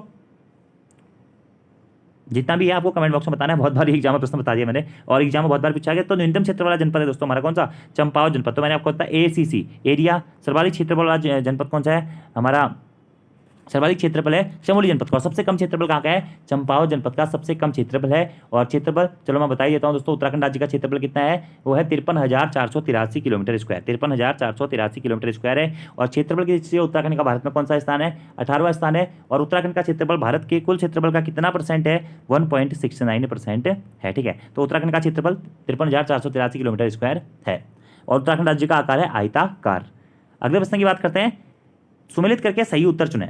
नंदा देवी पर्वत श्रृंखला, कामेट पर्वत श्रृंखला, पंचाचूली पर्वत श्रृंखला और केदारनाथ पर्वत श्रृंखला। तो यहाँ पे इनकी ऊंचाइयाँ दी गई है, इसको आपको सुमेलित करना है। तो नंदा देवी पर्वत श्रृंखला की ऊंचाई कितनी दोस्तों? 7,817 मीटर है। तो एक का तीसरा हो गया, तो ऑप्शन नंबर बी आपका सही हो जाएगा, 3 4 1 2। नंदा देवी पर्वत श्रृंखला कहाँ स्थित है? चमोली जनपद में स्थित है। उत्तराखंड राज्य का सबसे उच्च शिखर है जिसकी ऊंचाई है 7,817 मीटर। उत्तराखंड राज्य का दूसरा सबसे ऊंचा शिखर है जो कि चमोली जनपद में ही स्थित है, कामेट पर्वत श्रृंखला, जिसकी ऊंचाई है 7,756 मीटर। पंचाचूली पर्वत श्रृंखला पिथौरागढ़ जनपद में स्थित है। और कुमाऊं की सबसे ऊंची पर्वत श्रृंखला है पंचाचूली पर्वत श्रृंखला, जिसका ऊंचाई कितनी है? 6,904 मीटर है, ठीक है। और केदारनाथ जो पर्वत श्रृंखला दोस्तों वह चमोली और उत्तरकाशी के मध्य में स्थित है। और केदारनाथ पर्वत श्रृंखला की जो ऊंचाई है वो है 6,968 मीटर। तो ऑप्शन नंबर बी दोस्तों 3 4 1 2 आपका सही आंसर हो जाएगा, ठीक है। तो याद रखना आपको। अगले प्रश्न की बात करते हैं कि नर व नारायण पर्वतों के मध्य में स्थित है फूलों की घाटी, जोशीमठ, तपोवन या फिर बद्रीनाथ। तो नर और नारायण पर्वत के मध्य में स्थित दोस्तों हमारा क्या? बद्रीनाथ धाम हमारा नर और नारायण पर्वतों के मध्य में स्थित है। जिसमें से नर दोस्तों हमारा अर्जुन को नर कह के संबोधित किया जाता है, और भगवान श्री कृष्ण या विष्णु को नारायण कह के संबोधित किया जाता है। और ये नर या नारायण पर्वतों के मध्य में ही दोस्तों हमारा क्या है? बद्रीनाथ धाम स्थित है, अलकनंदा नदी के किनारे। कहाँ पे? अलकनंदा नदी के किनारे नर और नारायण पर्वतों के मध्य में हमारा बद्रीनाथ धाम स्थित है। यहाँ कहाँ स्थित है? चमोली जनपद में स्थित है दोस्तों क्या? बद्रीनाथ धाम। अब आपसे मैं एक होमवर्क का क्वेश्चन पूछ रहा हूँ कि बद्रीनाथ मंदिर के संस्थापक कौन है, और इस मंदिर का पुनरुद्धार किसने किया, और ये मंदिर कौन सी शैली में बना हुआ है? इस क्वेश्चन का आंसर आपको कमेंट बॉक्स में देना है। बाकी तपोवन भी दोस्तों हमारा चमोली जनपद में ही स्थित है, जोशीमठ भी दोस्तों चमोली जनपद में ही स्थित है, और फूलों की घाटी भी हमारा चमोली जनपद में ही स्थित है। अगला प्रश्न है, किंगरी बिंगरी नीति और माणा क्या है? बहुत फेमस सा क्वेश्चन है, पीसीएस प्री 2016 ग्रुप सी 2018 में पूछा गया। तो किंगरी बिंगरी नीति और माणा क्या है? ये दोस्तों हमारे दर्रे हैं, ठीक है। और मैं बता चुका हूँ कौन सा दर्रा किस जनपद में स्थित है। अगला प्रश्न है, किस हिमालयी क्षेत्र में वर्षा काल में सर्वाधिक वर्षा होती है? तो ये भी बता चुका हूं दोस्तों, बाह्य हिमालय जो हमारा या शिवालिक हिमालय जो होता है उसमें दोस्तों वर्षा ऋतु में सर्वाधिक वर्षा होती है। 200 से लेकर 250 सेंटीमीटर तक यहाँ पे वर्षा होती है। किसमें? बाह्य हिमालय में, ठीक है। सबसे कम वर्षा कहाँ पे होती है दोस्तों? महान हिमालय या बृहत हिमालय में सबसे कम वर्षा होती है। अगला प्रश्न, किस जिले की सीमा 7 जिलों को स्पर्श करती है? तो यानी कि आपसे प्रश्न पूछा गया उत्तराखंड का कौन सा जिला है जो कि अन्य 7 जनपदों के साथ अपनी सीमा बनाता है? तो पौड़ी गढ़वाल जनपद दोस्तों उत्तराखंड का एक ऐसा जनपद है जो कि उत्तराखंड के सर्वाधिक जनपदों के साथ में अपनी सीमा साझा करता है। और कितने जनपदों के साथ में अपनी सीमा साझा करता है दोस्तों? 7 जनपदों के साथ में ये अपनी सीमा साझा करता है। कौन सा जनपद हमारा? पौड़ी गढ़वाल जनपद। उत्तराखंड में सर्वाधिक जो ग्राम है दोस्तों वह भी कहाँ स्थित है? पौड़ी गढ़वाल जनपद में ही स्थित है। उत्तराखंड में सर्वाधिक जो ब्लॉक है या विकासखंड है वह भी पौड़ी गढ़वाल जनपद में ही स्थित है। उत्तराखंड में सर्वाधिक पलायन दोस्तों वो कहाँ से हो रहा है? वो भी पौड़ी गढ़वाल जनपद से ही हो रहा है। और सर्वाधिक 7 जिलों की सीमा को स्पर्श करने वाला जनपद हमारा कौन सा है? वो है पौड़ी गढ़वाल जनपद। अब दोस्तों यहाँ से एक प्रश्न आता है कि उत्तराखंड में हमें पता है 2 मंडल है, कुमाऊं मंडल और गढ़वाल मंडल। टोटल जनपदों की संख्या है 13, कुल तहसीलें है 110, ब्लॉक या विकासखंडों की संख्या है 95, विधानसभा की सीटें दोस्तों कितनी है? 70 सीटें विधानसभा की है, ठीक है, क्योंकि एंग्लो इंडियन वाला आरक्षण की सीटें आप समाप्त हो गई है। तो 70 सीटें विधानसभा की, ठीक है। तो अब यहीं से एक प्रश्न एग्जाम में ये भी पूछाता है कि कुमाऊं के कितने जिले हैं जो गढ़वाल की सीमा को स्पर्श करते हैं, और गढ़वाल के कितने जिले हैं जो कि कुमाऊं की सीमा को स्पर्श करते हैं, ठीक है। तो अगर हम बात करें कुमाऊं के दोस्तों कितने ऐसे जनपद हैं जो कि गढ़वाल की सीमा को स्पर्श करते हैं, तो कुमाऊं के दोस्तों 3 ऐसे जिले हैं जो कि गढ़वाल की सीमा को स्पर्श करते हैं, ठीक है। सॉरी, कुमाऊं के 4 होंगे, ठीक है। कुमाऊं के 4 जनपद हैं जो कि गढ़वाल की सीमा को स्पर्श करते हैं। और गढ़वाल के कितने जनपद हैं जो कि कुमाऊं की सीमा को स्पर्श करते हैं दोस्तों? तो गढ़वाल के सिर्फ और सिर्फ 2 जनपद हैं जो कि कुमाऊं की सीमा को स्पर्श करते हैं, ठीक है। तो कुमाऊं के कितने जनपद हैं जो गढ़वाल की सीमा को स्पर्श करते हैं? 4 जनपद हैं। और गढ़वाल के कितने जनपद है जो कुमाऊं की सीमा को स्पर्श करते हो? गढ़वाल के 2 जनपद है। तो गढ़वाल के 2 जनपद पहले बता देता हूं आपको, चमोली जनपद और कौन सा दोस्तों, और पौड़ी गढ़वाल जनपद, जो कि कुमाऊं के साथ में अपनी सीमा साझा करते हैं, ठीक है। और वहीं कुमाऊं के 4 जनपदों की बात करें तो कुमाऊं के 4 जनपद कौन कौन से दोस्तों? अल्मोड़ा जनपद है, बागेश्वर जनपद है, पिथौरागढ़ जनपद है, और इसी के साथ साथ में दोस्तों आपका नैनीताल जनपद है। ये 4 जनपद आपका क्या करते हैं? कुमाऊं के ऐसे 4 जनपद है जो कि गढ़वाल की सीमा को स्पर्श करते हैं। कौन कौन से दोस्तों? पिथौरागढ़ जनपद, बागेश्वर जनपद, अल्मोड़ा जनपद और नैनीताल जनपद। ये 4 जनपद गढ़वाल की सीमा को स्पर्श करते हैं। और गढ़वाल के 2 जनपद चमोली और कौन सा? पौड़ी गढ़वाल, ये कुमाऊं की सीमा को स्पर्श करते हैं। दोस्तों अगर आप उत्तराखंड का मैप देखेंगे ना तो आप आसानी से इस प्रकार की चीज़ों को ऐसे करके क्लासीफाइड आपका कर सकते हैं। ऐसे यहाँ कुमाऊं है, यहाँ गढ़वाल है। कुमाऊं को पुराणों में या स्कंद पुराण में क्या कहा गया? दोस्तों मानसखंड कहा गया है। गढ़वाल को केदारखंड कहा गया है। अगला प्रश्न है, स्लोगन हिमालय बचाओ देश बचाओ किससे संबंधित है? ठीक है, तो जो स्लोगन है दोस्तों हिमालय बचाओ देश बचाओ, ये किससे संबंधित है? यह दोस्तों सुंदरलाल बहुगुणा जी से संबंधित है। स्लोगन हिमालय बचाओ देश बचाओ, ठीक है, किससे? सुंदरलाल बहुगुणा जी। और सुंदरलाल बहुगुणा का संबंध किस क्षेत्र से है? तो एक प्रसिद्ध पर्यावरणविद के रूप में दोस्तों सुंदरलाल बहुगुणा जी को जाना जाता है। अगला प्रश्न दोस्तों आपका है, दारमा और व्यास घाटियों को जोड़ने वाला दर्रा कौन सा है? तो सिंदला दर्रा जो है दोस्तों वह दारमा और व्यास घाटियों को जोड़ता है। कौन सा दर्रा है? सिंदला दर्रा दारमा और व्यास घाटियों को जोड़ता है, ठीक है। अब ये दारमा घाटी दोस्तों या धर्मा घाटी कहाँ स्थित है? पिथौरागढ़ जनपद में स्थित है। कहाँ पे स्थित है? पिथौरागढ़ जनपद में स्थित है। और ये व्यास घाटी कहाँ स्थित है दोस्तों? व्यास घाटी, तो व्यास घाटी आपका चमोली जनपद में स्थित है, ठीक है। तो दारमा और व्यास घाटियों को जोड़ने वाला दर्रा कौन सा है? ये है सिंदला दर्रा। अब कि नंधौर दून किस जनपद में स्थित है? ठीक है, तो दोस्तों आपको बताइए दून और द्वार क्षेत्र के बारे में आप सभी लोगों ने पढ़ा है, जो कि लघु या मध्य हिमालय तथा शिवालिक क्षेत्र के मध्य में जो भी संरचनात्मक या क्षैतिज घाटियां पाई जाती हैं उसी को हम दून या द्वार क्षेत्र कहते हैं, ठीक है। सबसे फेमस दून जो है वह है देहरादून, और सबसे फेमस जो द्वार है वो दोस्तों हरिद्वार। तो यहाँ पर प्रश्न पूछा गया है कि नंधौर दून किस जनपद में स्थित है? तो नंधौर दून जो है दोस्तों यह हमारा नैनीताल जनपद में स्थित है, नंधौर दून, ठीक है। और जो ये दून क्षेत्र है या द्वार क्षेत्र है यह लघु या मध्य हिमालयी तथा शिवालिक क्षेत्र के मध्य में स्थित है। अब उत्तराखंड में दोस्तों कुछ अन्य भी दून है, जैसे कि नंधौर दून नैनीताल जनपद में स्थित है। नंधौर दून के साथ साथ दोस्तों पतली दून, जिसे हम पाटली दून कहते हैं, या फिर कोटा दून, ये भी कहाँ स्थित है? नैनीताल जनपद में ही स्थित है। तो नंधौर दून, पातली दून या पाटली दून और कोटा दून, ये हमारा कहाँ स्थित है? यह हमारा नैनीताल जनपद में ही स्थित है, ठीक है। राज्य का सबसे बड़ा दून कौन सा है? वो है दोस्तों देहरादून, जो कि देहरादून जनपद में ही स्थित है, ठीक है। और मध्य हिमालय तथा शिवालिक श्रेणियों के बीच में पाई जाने वाली जो क्षैतिज और चौरस घाटियां होती हैं उन्हीं को दून कहा जाता है। इसी के साथ साथ दोस्तों एक फेमस दून है, कौन सा? हरका दून एग्जाम में भी पूछा गया है। तो ये हरका दून कहाँ स्थित है? यह दोस्तों हमारा स्थित है उत्तरकाशी जनपद में, हरका दून, ठीक है। इसी के साथ साथ दोस्तों पौड़ी गढ़वाल जनपद में भी हमारे 2 दून स्थित हैं। कौन कौन से?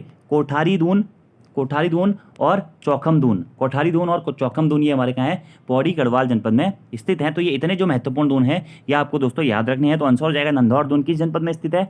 नैनीताल जनपद में स्थित है। अगला हमारा प्रश्न है, निम्न तिथियों में से किस तिथि को उत्तराखंड में हिमालय दिवस मनाया जाता है? तो अच्छा प्रश्न है दोस्तों, एग्जाम में पूछा भी जा चुका है। तो 9 सितंबर को दोस्तों उत्तराखंड में हिमालय दिवस मनाया जाता है। और 9 सितंबर को दोस्तों हिमालय दिवस मनाए जाने की घोषणा कब हुई थी? 2014 में दोस्तों इसकी घोषणा हुई थी कि 9 सितंबर को हिमालय दिवस मनाया जाएगा। और सबसे पहला हिमालय दिवस कब मनाया गया था दोस्तों? तो सबसे पहला हिमालय दिवस 2015 में मनाया गया था। 2015 में दोस्तों हिमालय दिवस सर्वप्रथम मनाया गया था, ठीक है। तो हिमालय दिवस किस तिथि को मनाया जाता है दोस्तों? तो 9 सितंबर को हमारा हिमालय दिवस मनाया जाता है। घोषणा हुई थी हरीश रावत जी के द्वारा 2014 में, और सबसे पहले 2015 में दोस्तों हमारा हिमालय दिवस मनाया गया था 9 सितंबर को। अब दोस्तों उत्तराखंड राज्य के कुछ प्रमुख जो दिवस होते हैं वो आपको याद रखने हैं, जिसमें से 9 सितंबर आप लोगों को याद ही है दोस्तों। 9 सितंबर को हिमालय दिवस मनाया जाता है। 1 सितंबर को दोस्तों कुमाऊनी भाषा दिवस या कुमाऊनी बोली दिवस मनाया जाता है। 2 सितंबर को दोस्तों आपका गढ़वाली भाषा दिवस या गढ़वाली बोली दिवस मनाया जाता है। अगर बात करें दोस्तों 10 सितंबर की, तो 10 सितंबर को दोस्तों हमारा क्या मनाया जाता है? गौरव दिवस मनाया जाता है। 10 सितंबर को पंडित गोविंद वल्लभ पंत जी के जन्मदिवस के अवसर पर गौरव दिवस मनाया जाता है, ठीक है। 17 सितंबर को दोस्तों जागर संरक्षण दिवस मनाया जाता है। कब? 17 सितंबर को कौन सा? जागर संरक्षण दिवस मनाया जाता है, ठीक है। 19 सितंबर को दोस्तों कौन सा दिवस मनाया जाता है? 19 सितंबर को उत्तराखंड साहित्य दिवस मनाया जाता है। कब? 19 सितंबर को उत्तराखंड साहित्य दिवस मनाया जाता है। प्रेरणा दिवस कब मनाया जाता है दोस्तों? 12 अगस्त को प्रेरणा दिवस मनाया जाता है। उत्तराखंड राज्य में हरियाली दिवस कब मनाया जाता है? तो हरियाली दिवस में दोस्तों आपको 2 डेट याद रखनी है, 5 जुलाई और 16 जुलाई। इन दोनों में से जो भी प्रश्न में पूछा जाएगा वो आप सही कर सकते हैं, ठीक है। राज्य स्थापना दिवस कब मनाया जाता है? 9 नवंबर को दोस्तों राज्य स्थापना दिवस मनाया जाता है। पहाड़ दिवस कब मनाया जाता है दोस्तों? 11 दिसंबर को दोस्तों पहाड़ दिवस मनाया जाता है। कब? 11 दिसंबर को, ठीक है। गंगा स्वच्छता दिवस कब मनाया जाता है दोस्तों? तो 17 दिसंबर को गंगा स्वच्छता दिवस मनाया जाता है। लोक संस्कृति दिवस कब मनाया जाता है दोस्तों? तो 24 दिसंबर को लोक संस्कृति दिवस मनाया जाता है। ये कुछ दोस्तों महत्वपूर्ण जो दिवस हैं उत्तराखंड से संबंधित आपको याद रखने हैं, एग्जाम में यहाँ से प्रश्न पूछे जाने की संभावनाएं बनी रहती है। तो दिवसों का भी मैंने आपको सारे दिवस एक साथ बता दिए हैं। अगले प्रश्न की बात करते हैं दोस्तों, केदारनाथ में जल आपदा कब आई थी? अप्रैल 2013, मई 2013, जून 2013 या फिर जुलाई 2013? तो ये तो दोस्तों बहुत बच्चों वाला क्वेश्चन है और सभी लोगों को पता होता है और एग्जाम में बहुत बार पूछा भी गया है दोस्तों। 16 और 17 जून 2013 को दोस्तों केदारनाथ आपदा आई थी, जो कि उत्तराखंड के इतिहास की सबसे बड़ी जल आपदा के रूप में जानी जाती है। कब आई थी? 16 और 17 जून 2013 को। याद रखना है दोस्तों, केदारनाथ आपदा कब हुई थी? 16 से 17 जून 2013 को दोस्तों मंदाकिनी नदी में यह हमारी जो केदारनाथ आपदा मंदाकिनी नदी के कारण आई थी, जिसे उत्तराखंड में केदारनाथ त्रासदी के नाम से भी जाना जाता है और उत्तराखंड की सबसे बड़ी प्राकृतिक आपदा के नाम से भी इसे जाना जाता है। अब थोड़ा सा दोस्तों केदारनाथ आपदा के बारे में जान लेते हैं। केदारनाथ दोस्तों हमारा रुद्रप्रयाग जनपद में स्थित है और केदारनाथ में दोस्तों हमारा चौराबाड़ी ताल में चौराबाड़ी ग्लेशियर के सुमेरु पर्वत से दोस्तों एक भूखंड या ग्लेशियर का भाग चौराबाड़ी ताल में गिर गया था और जैसे ही चौराबाड़ी ताल में ये हमारा भूखंड का भाग गिरा था, उसके बाद में चौराबाड़ी ताल में जो जल का स्तर है अचानक से बढ़ गया था और उसने एक भयंकर बाढ़ को पूरा जन्म दे दिया। तो किस ताल के कारण केदारनाथ आपदा आई थी? चौराबाड़ी ताल के कारण। कौन से ग्लेशियर का मुख्य योगदान मिलता है इसमें? तो चौराबाड़ी ग्लेशियर का या सुमेरु पर्वत का एक भूखंड माना जाता है चौराबाड़ी ग्लेशियर, उसी का पहाड़ गिरने के कारण में यह आपदा हमारी आई हुई थी। 16 से 17 जून 2013 को इसमें बहुत सारे लोगों की मृत्यु हुई। आप लोगों ने इस आपदा के बारे में सुना ही होगा। लगभग 40,000 लोग दोस्तों ऐसा माना जाता है कि इस आपदा में विलुप्त हो गए थे। बहुत सारे लोगों की इसमें मृत्यु हो गई थी। अभी भी केदारनाथ के आसपास में अगर उत्खनन का कार्य या कहीं पे कुछ खोदा जाता है तो वहाँ पे अभी भी मतलब लाशें लोगों की मिलती है। तो आप सोच सकते हैं कि उत्तराखंड के इतिहास की सबसे बड़ी प्राकृतिक आपदा इसे इसीलिए कहा जाता है। तो 16 से 17 जून 2013 मंदाकिनी नदी के कारण दोस्तों हमारी मुख्यतः यह आपदा मानी जाती है, ठीक है। वैसे चौराबाड़ी ताल को इसके मुख्य आप ये कह सकते हैं कारण के रूप में भी जाना जाता है, ठीक है। और सबसे बड़ी आपदा ये थी जिसके बाद में उत्तराखंड के लगभग सभी जनपदों में इस आपदा से लोग प्रभावित हुए थे, ठीक है। मंदाकिनी घाटी जो क्षेत्र था वह पूरा तबाह हो गया था, केदारनाथ पूरा तबाह हो गया था। इसी कारण इसे उत्तराखंड की सबसे बड़ी प्राकृतिक आपदा के नाम से भी जाना जाता है, जो कि बादल फटने के कारण या लगातार अतिवृष्टि या अन्य कई कारणों से इस आपदा का कारण माना जाता है। तो आप केदारनाथ आपदा से दोस्तों एग्जाम में 2-3 प्रश्न पूछे जाते हैं। क्या? चौराबाड़ी ताल से संबंधित है, मंदाकिनी नदी के जल स्तर से बढ़ गया था, भयंकर बाढ़ आई थी, बहुत लोगों की मृत्यु हो गई थी। तो इसमें दोस्तों कौन कौन से ऑपरेशन चलाए गए थे, ठीक है। तो इंडियन एयरफोर्स के द्वारा दोस्तों जब 16 से 17 जून 2013 को केदारनाथ आपदा आई थी तो इंडियन एयरफोर्स के द्वारा दोस्तों 17 जून 2013 को, याद रखना है, 17 जून 2013 को इंडियन एयरफोर्स के द्वारा दोस्तों ऑपरेशन राहत चलाया गया था। कौन सा? ऑपरेशन राहत चलाया गया था। तो ऑपरेशन राहत का संबंध किससे है? केदारनाथ आपदा से ही ऑपरेशन राहत का संबंध है। उसके बाद दोस्तों 19 जून 2013 को दोस्तों ऑपरेशन गंगा प्रहार चलाया गया था। कौन सा? ऑपरेशन गंगा प्रहार चलाया गया था। ये भी केदारनाथ आपदा से ही संबंधित है। उसके बाद में दोस्तों 21 जून 2013 को दोस्तों हमारा ऑपरेशन सूर्या होप चलाया गया था। कौन सा? ऑपरेशन सूर्या होप चलाया गया था। यह भी केदारनाथ आपदा से ही दोस्तों संबंधित है। ये प्रश्न आपको सभी याद रखने हैं। और एक और प्रश्न दोस्तों यहाँ से एग्जाम में जो पूछा जाता है वह पूछा गया है एग्जाम में कि केदारनाथ पुनर्निर्माण का कार्य नेहरू पर्वतारोहण संस्थान को आधिकारिक तौर पर कब सौंपा गया था? तो केदारनाथ पुनर्निर्माण का कार्य NIM Nehru institute of mountaineering यानी कि नेहरू पर्वतारोहण संस्थान को आधिकारिक तौर पर दोस्तों 11 मार्च 2014 को सौंपा गया था। 11 मार्च 2014 को फॉरेस्ट गार्डन दोस्तों यह प्रश्न पूछा जा चुका है। तो आंसर हो जाएगा केदारनाथ में जल आपदा कब आई थी? 16 से 17 जून 2013 को आई थी। अगला प्रश्न है कौन सा ऑपरेशन उत्तराखंड से संबंधित है? Operation Kedar, operation Badri, operation चोटी और ऑपरेशन सूर्या होप। तो ऑपरेशन सूर्या होप दोस्तों हमारा उत्तराखंड से संबंधित है, ठीक है। और ऑपरेशन सूर्या होप कब चलाया गया था? तो 21 जून 2013 को दोस्तों हमारा ऑपरेशन सूर्या होप चलाया गया था, याद रखना आपको। अगला प्रश्न है दोस्तों 80वां, उत्तराखंड के कुल क्षेत्रफल में कितना प्रतिशत भाग पर्वतीय है? तो आप सभी लोगों को पता है दोस्तों उत्तराखंड के कुल क्षेत्रफल में से 86.07% जो भाग है दोस्तों वह पर्वतीय भाग है और लगभग 13.93% जो भाग है वह हमारा मैदानी भाग है। और उत्तराखंड राज्य का कुल क्षेत्रफल कितना है दोस्तों? 53,483 kilometre square. 53,483 kilometre square Uttarakhand राज्य का कुल क्षेत्रफल है। और क्षेत्रफल के अकॉर्डिंग उत्तराखंड का भारत में कौन सा स्थान है? 18वां स्थान है। ये भी आपको दोस्तों डायरेक्टली याद रखना है। और उत्तराखंड का क्षेत्रफल भारत के कुल क्षेत्रफल का कितना है? तो वह है 1.69%। अगले प्रश्न की बात करते हैं दोस्तों कि बाराहोती किस जिले में स्थित है। तो सबसे पहले बात आती है कि बाराहोती क्या है दोस्तों। बाराहोती क्या है, दर्रा है, ठीक है। और यह पिथौरागढ़ और चमोली जनपद के मध्य में स्थित है बाराहोती दर्रा। तो किस जिले में स्थित है, यहाँ पर दोनों ऑप्शन आपको मिले हैं दोस्तों। पिथौरागढ़ भी है, देखिए चमोली भी है, तो आप दोनों में से कोई भी टिक कर सकते हैं। वैसे बुक में जो इसका आंसर है वह राइट चमोली दिया गया, क्योंकि अधिकांशतः भाग जो ये बाराहोती दर्रा का है यह चमोली जनपद में पड़ता है। तो चमोली और पिथौरागढ़ के मध्य में लातू धुर्रा दर्रा, टोपी धुंगा दर्रा, मार्चयोग दर्रा और बाराहोती दर्रा, यह चमोली और पिथौरागढ़ के मध्य में स्थित है। तो आंसर हो जाएगा चमोली। पिथौरागढ़ को भी आप सही कर सकते हैं अगर चमोली ऑप्शन में नहीं होगा तो। अगला प्रश्न है 82वां, निम्नलिखित में से किसे पहाड़ों की रानी कहा जाता है दोस्तों। तो पहाड़ों की रानी मसूरी को कहा जाता है, और मसूरी के बारे में डिटेल से मैं आपको बता चुका हूँ इसी पार्ट में, ठीक है। इससे पहले जो पार्ट्स मैंने बताए हैं उसमें, ठीक है। और पहाड़ों का राजा किसे कहा जाता है दोस्तों, तो चक्राता को दोस्तों पहाड़ों का राजा कहा जाता है, ठीक है। उत्तराखंड का स्विट्जरलैंड किसे कहा जाता है दोस्तों, तो उत्तराखंड का स्विट्जरलैंड जो है दोस्तों, या महात्मा गांधी जी ने भारत का स्विट्जरलैंड किसे कहा था, यह प्रश्न अगर पूछा जाता है तो कौसानी को महात्मा गांधी जी ने भारत का स्विट्जरलैंड कहा था। अगला प्रश्न है दोस्तों, उत्तराखंड राज्य के किस जनपद की सीमा राज्य के 7 जनपदों के साथ मिलती है। तो आप लोगों को याद रखना है दोस्तों, पौड़ी गढ़वाल जो जनपद है इसकी सीमा उत्तराखंड के सर्वाधिक जनपदों के साथ लगती है, और उत्तराखंड राज्य के 7 अन्य जनपदों के साथ में पौड़ी गढ़वाल जनपद की सीमा लगती है। यह प्रश्न इस प्रकार से पूछा जा सकता है, उत्तराखंड का कौन सा जनपद है जो सर्वाधिक अपनी आंतरिक सीमा बनाता है, या आप ही कह सकते हैं सर्वाधिक जिलों से अपनी सीमा बनाता है, तो वह है दोस्तों पौड़ी गढ़वाल जनपद, जो कि 7 अन्य जनपदों के साथ में अपनी सीमा बनाता है। पौड़ी गढ़वाल जनपद की स्थापना 1839 में हुई थी दोस्तों, पौड़ी गढ़वाल जनपद की स्थापना। अगला प्रश्न है, लिपुलेख दर्रा कहाँ स्थित है, ठीक है। उत्तरकाशी में, पिथौरागढ़ में, चमोली जिले में या बागेश्वर जिले में। तो लिपुलेख जो दर्रा है दोस्तों वह हमारा पिथौरागढ़ जिले में स्थित है, और कैलाश मानसरोवर यात्रा के कारण काफ़ी प्रसिद्ध दर्रे के रूप में दोस्तों लिपुलेख दर्रे को जाना जाता है, जो कि पिथौरागढ़ और तिब्बत के मध्य में स्थित है। लिपुलेख, गुंजी, दारमा, नवीधुरा, ऊंटा जयंती, मानुष्या, लंपिया, ये सारे दर्रे जो हैं वह पिथौरागढ़ और तिब्बत के मध्य में स्थित हैं, ठीक है। याद रखना है, तो पिथौरागढ़ जिले में लिपुलेख दर्रा स्थित है। कैलाश मानसरोवर यात्रा के लिए कौन सा दर्रा प्रसिद्ध है, यह प्रश्न भी एग्जाम में पूछा गया, तो लिपुलेख दर्रा ही प्रसिद्ध माना जाता है। अगले प्रश्न की बात करते हैं दोस्तों कि पिथौरागढ़ जिले के मालपा में बादल फटने की घटना कब घटित हुई थी। बहुत महत्वपूर्ण प्रश्न है दोस्तों। केदारनाथ आपदा के बाद में मालपा भूस्खलन, यहाँ से भी एग्जाम में प्रश्न पूछा गया है।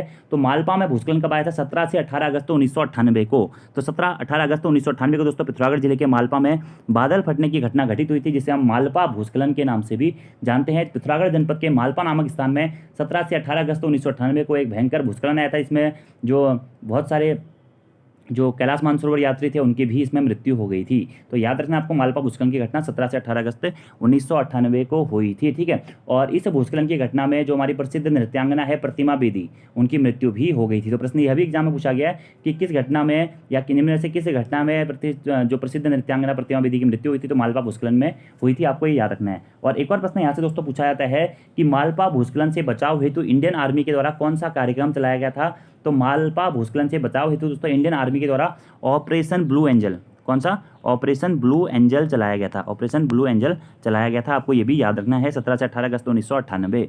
अगले प्रश्न की बात करते हैं, दून घाटी किस जनपद में स्थित है, आप लोगों को बताइए। देहरादून में दोस्तों दून घाटी स्थित है। अगला प्रश्न है, उत्तराखंड में भाबर पेटी में निम्न में से किस प्रकार की जलवायु पाई जाती है। तो उत्तराखंड में दोस्तों भाबर पेटी में दोस्तों किस प्रकार की जलवायु पाई जाती है। भाबर पेटी की बात करें या तराई पेटी की बात करें, तो भाबर क्षेत्र या तराई क्षेत्र दोनों में दोस्तों हमारी किस प्रकार की जलवायु पाई जाती है, उपोष्ण प्रकार की जलवायु पाई जाती है। किस प्रकार की, उपोष्ण प्रकार की जलवायु पाई जाती है तराई क्षेत्र में, भाबर क्षेत्र में, और कहीं ना कहीं गंगा के मैदानी क्षेत्रों में भी उपोष्ण प्रकार की ही जलवायु पाई जाती है। और भाबर क्षेत्र, तराई क्षेत्र, लघु हिमालय, मध्य हिमालय, शिवालिक क्षेत्र, इसके बारे में मैं आपको डिटेल से दोस्तों बता चुका हूँ, ठीक है। अगर आपसे प्रश्न पूछा है कि शिवालिक क्षेत्र में किस प्रकार की जलवायु पाई जाती है, तो जो शिवालिक क्षेत्र है या शिवालिक हिमालय है उसमें दोस्तों गर्म शीतोष्ण जलवायु पाई जाती है। कौन सी, गर्म शीतोष्ण जलवायु पाई जाती है, ठीक है। और वहीं आपसे लघु हिमालय या मध्य हिमालय में पूछा जाएगा, तो लघु हिमालय या मध्य हिमालय में दोस्तों शीतोष्ण जलवायु पाई जाती है या शीतोष्ण जलवायु पाई जाती है, ये भी आपको याद रखना है। अगला प्रश्न है, निम्नलिखित में से कौन सा एक दर्रा या गिरिद्वार उत्तराखंड में स्थित नहीं है। लिपुलेख दोस्तों उत्तराखंड में स्थित है, बिल्कुल सही है। पिथौरागढ़ तिब्बत के मध्य में, माणा भी उत्तराखंड में स्थित है दोस्तों, हमारा चमोली और तिब्बत के मध्य में। शिमला दर्रा भी उत्तराखंड में स्थित है, उत्तरकाशी और तिब्बत के मध्य में। तो डिप्सा दर्रा दोस्तों उत्तराखंड में स्थित नहीं है, तो सही आंसर हो जाएगा ऑप्शन नंबर डी, डिप्सा दर्रा उत्तराखंड में स्थित नहीं है। अगले प्रश्न की बात करते हैं, निम्नलिखित दर्रों में से कौन से दर्रे से मानसरोवर धर्मार्थी गुजरते हैं। तो मानसरोवर यात्रा हेतु प्रसिद्ध दर्रा माना जाता है, कौन सा दोस्तों, लिपुलेख दर्रा, लिपुलेख पास दर्रा, जो कि पिथौरागढ़ और तिब्बत के मध्य में, पिथौरागढ़ और चीन के मध्य में स्थित है। तो ऑप्शन नंबर बी दोस्तों इसका राइट आंसर हो जाएगा। अगला और दोस्तों आज की इस वीडियो का लास्ट क्वेश्चन है कि पंचाचूली पर्वत शिखर की समुद्र तल से ऊंचाई कितनी है। तो पंचाचूली पर्वत शिखर की समुद्र तल से ऊंचाई दोस्तों 6904 मीटर, ठीक है। और कुमाऊं की सबसे ऊंची पर्वत श्रृंखला, कुमाऊं की सबसे ऊंची पर्वत श्रृंखला है पंचाचूली पर्वत श्रृंखला, जो कि कहाँ स्थित स्थित है? पिथौरागढ़ जनपद में स्थित है पंचाचूली पर्वत शिखर। तो यहाँ पर दोस्तों उत्तराखंड भूगोल के जो हमारे 90 क्वेश्चन थे ये हमने डिटेल से पढ़ दिए हैं, और 90 से दोस्तों अप्रोक्सीमेटली हमने 400 से ज़्यादा प्रश्न कवर अप किए होंगे, ये मैं आपको डायरेक्टली बता चुका हूँ। और लेसन में जो भी मेन चीज़ें थी एग्जाम में जो पूछी जा सकती हैं वो मैंने आप लोगों को कवर कराने की कोशिश की है। अगर आपको वीडियो पसंद आती है तो वीडियो को लाइक जरूर करें, कमेंट जरूर करें, अपने दोस्तों के साथ में भी जरूर दोस्तों शेयर करें। और इससे पहले के पार्ट्स आपने नहीं देखे हुए हैं तो उन पार्ट्स को भी आप लोग जरूर देख लीजिएगा। आपके आगामी एग्जाम से तो ये सारे पार्ट दोस्तों बहुत महत्वपूर्ण होने वाले हैं। जल्द ही आपके आगामी एग्जाम्स का परीक्षा कैलेंडर भी आने वाला है, तो आप लोग निश्चित ही दोस्तों तैयारी करते रहें। धन्यवाद।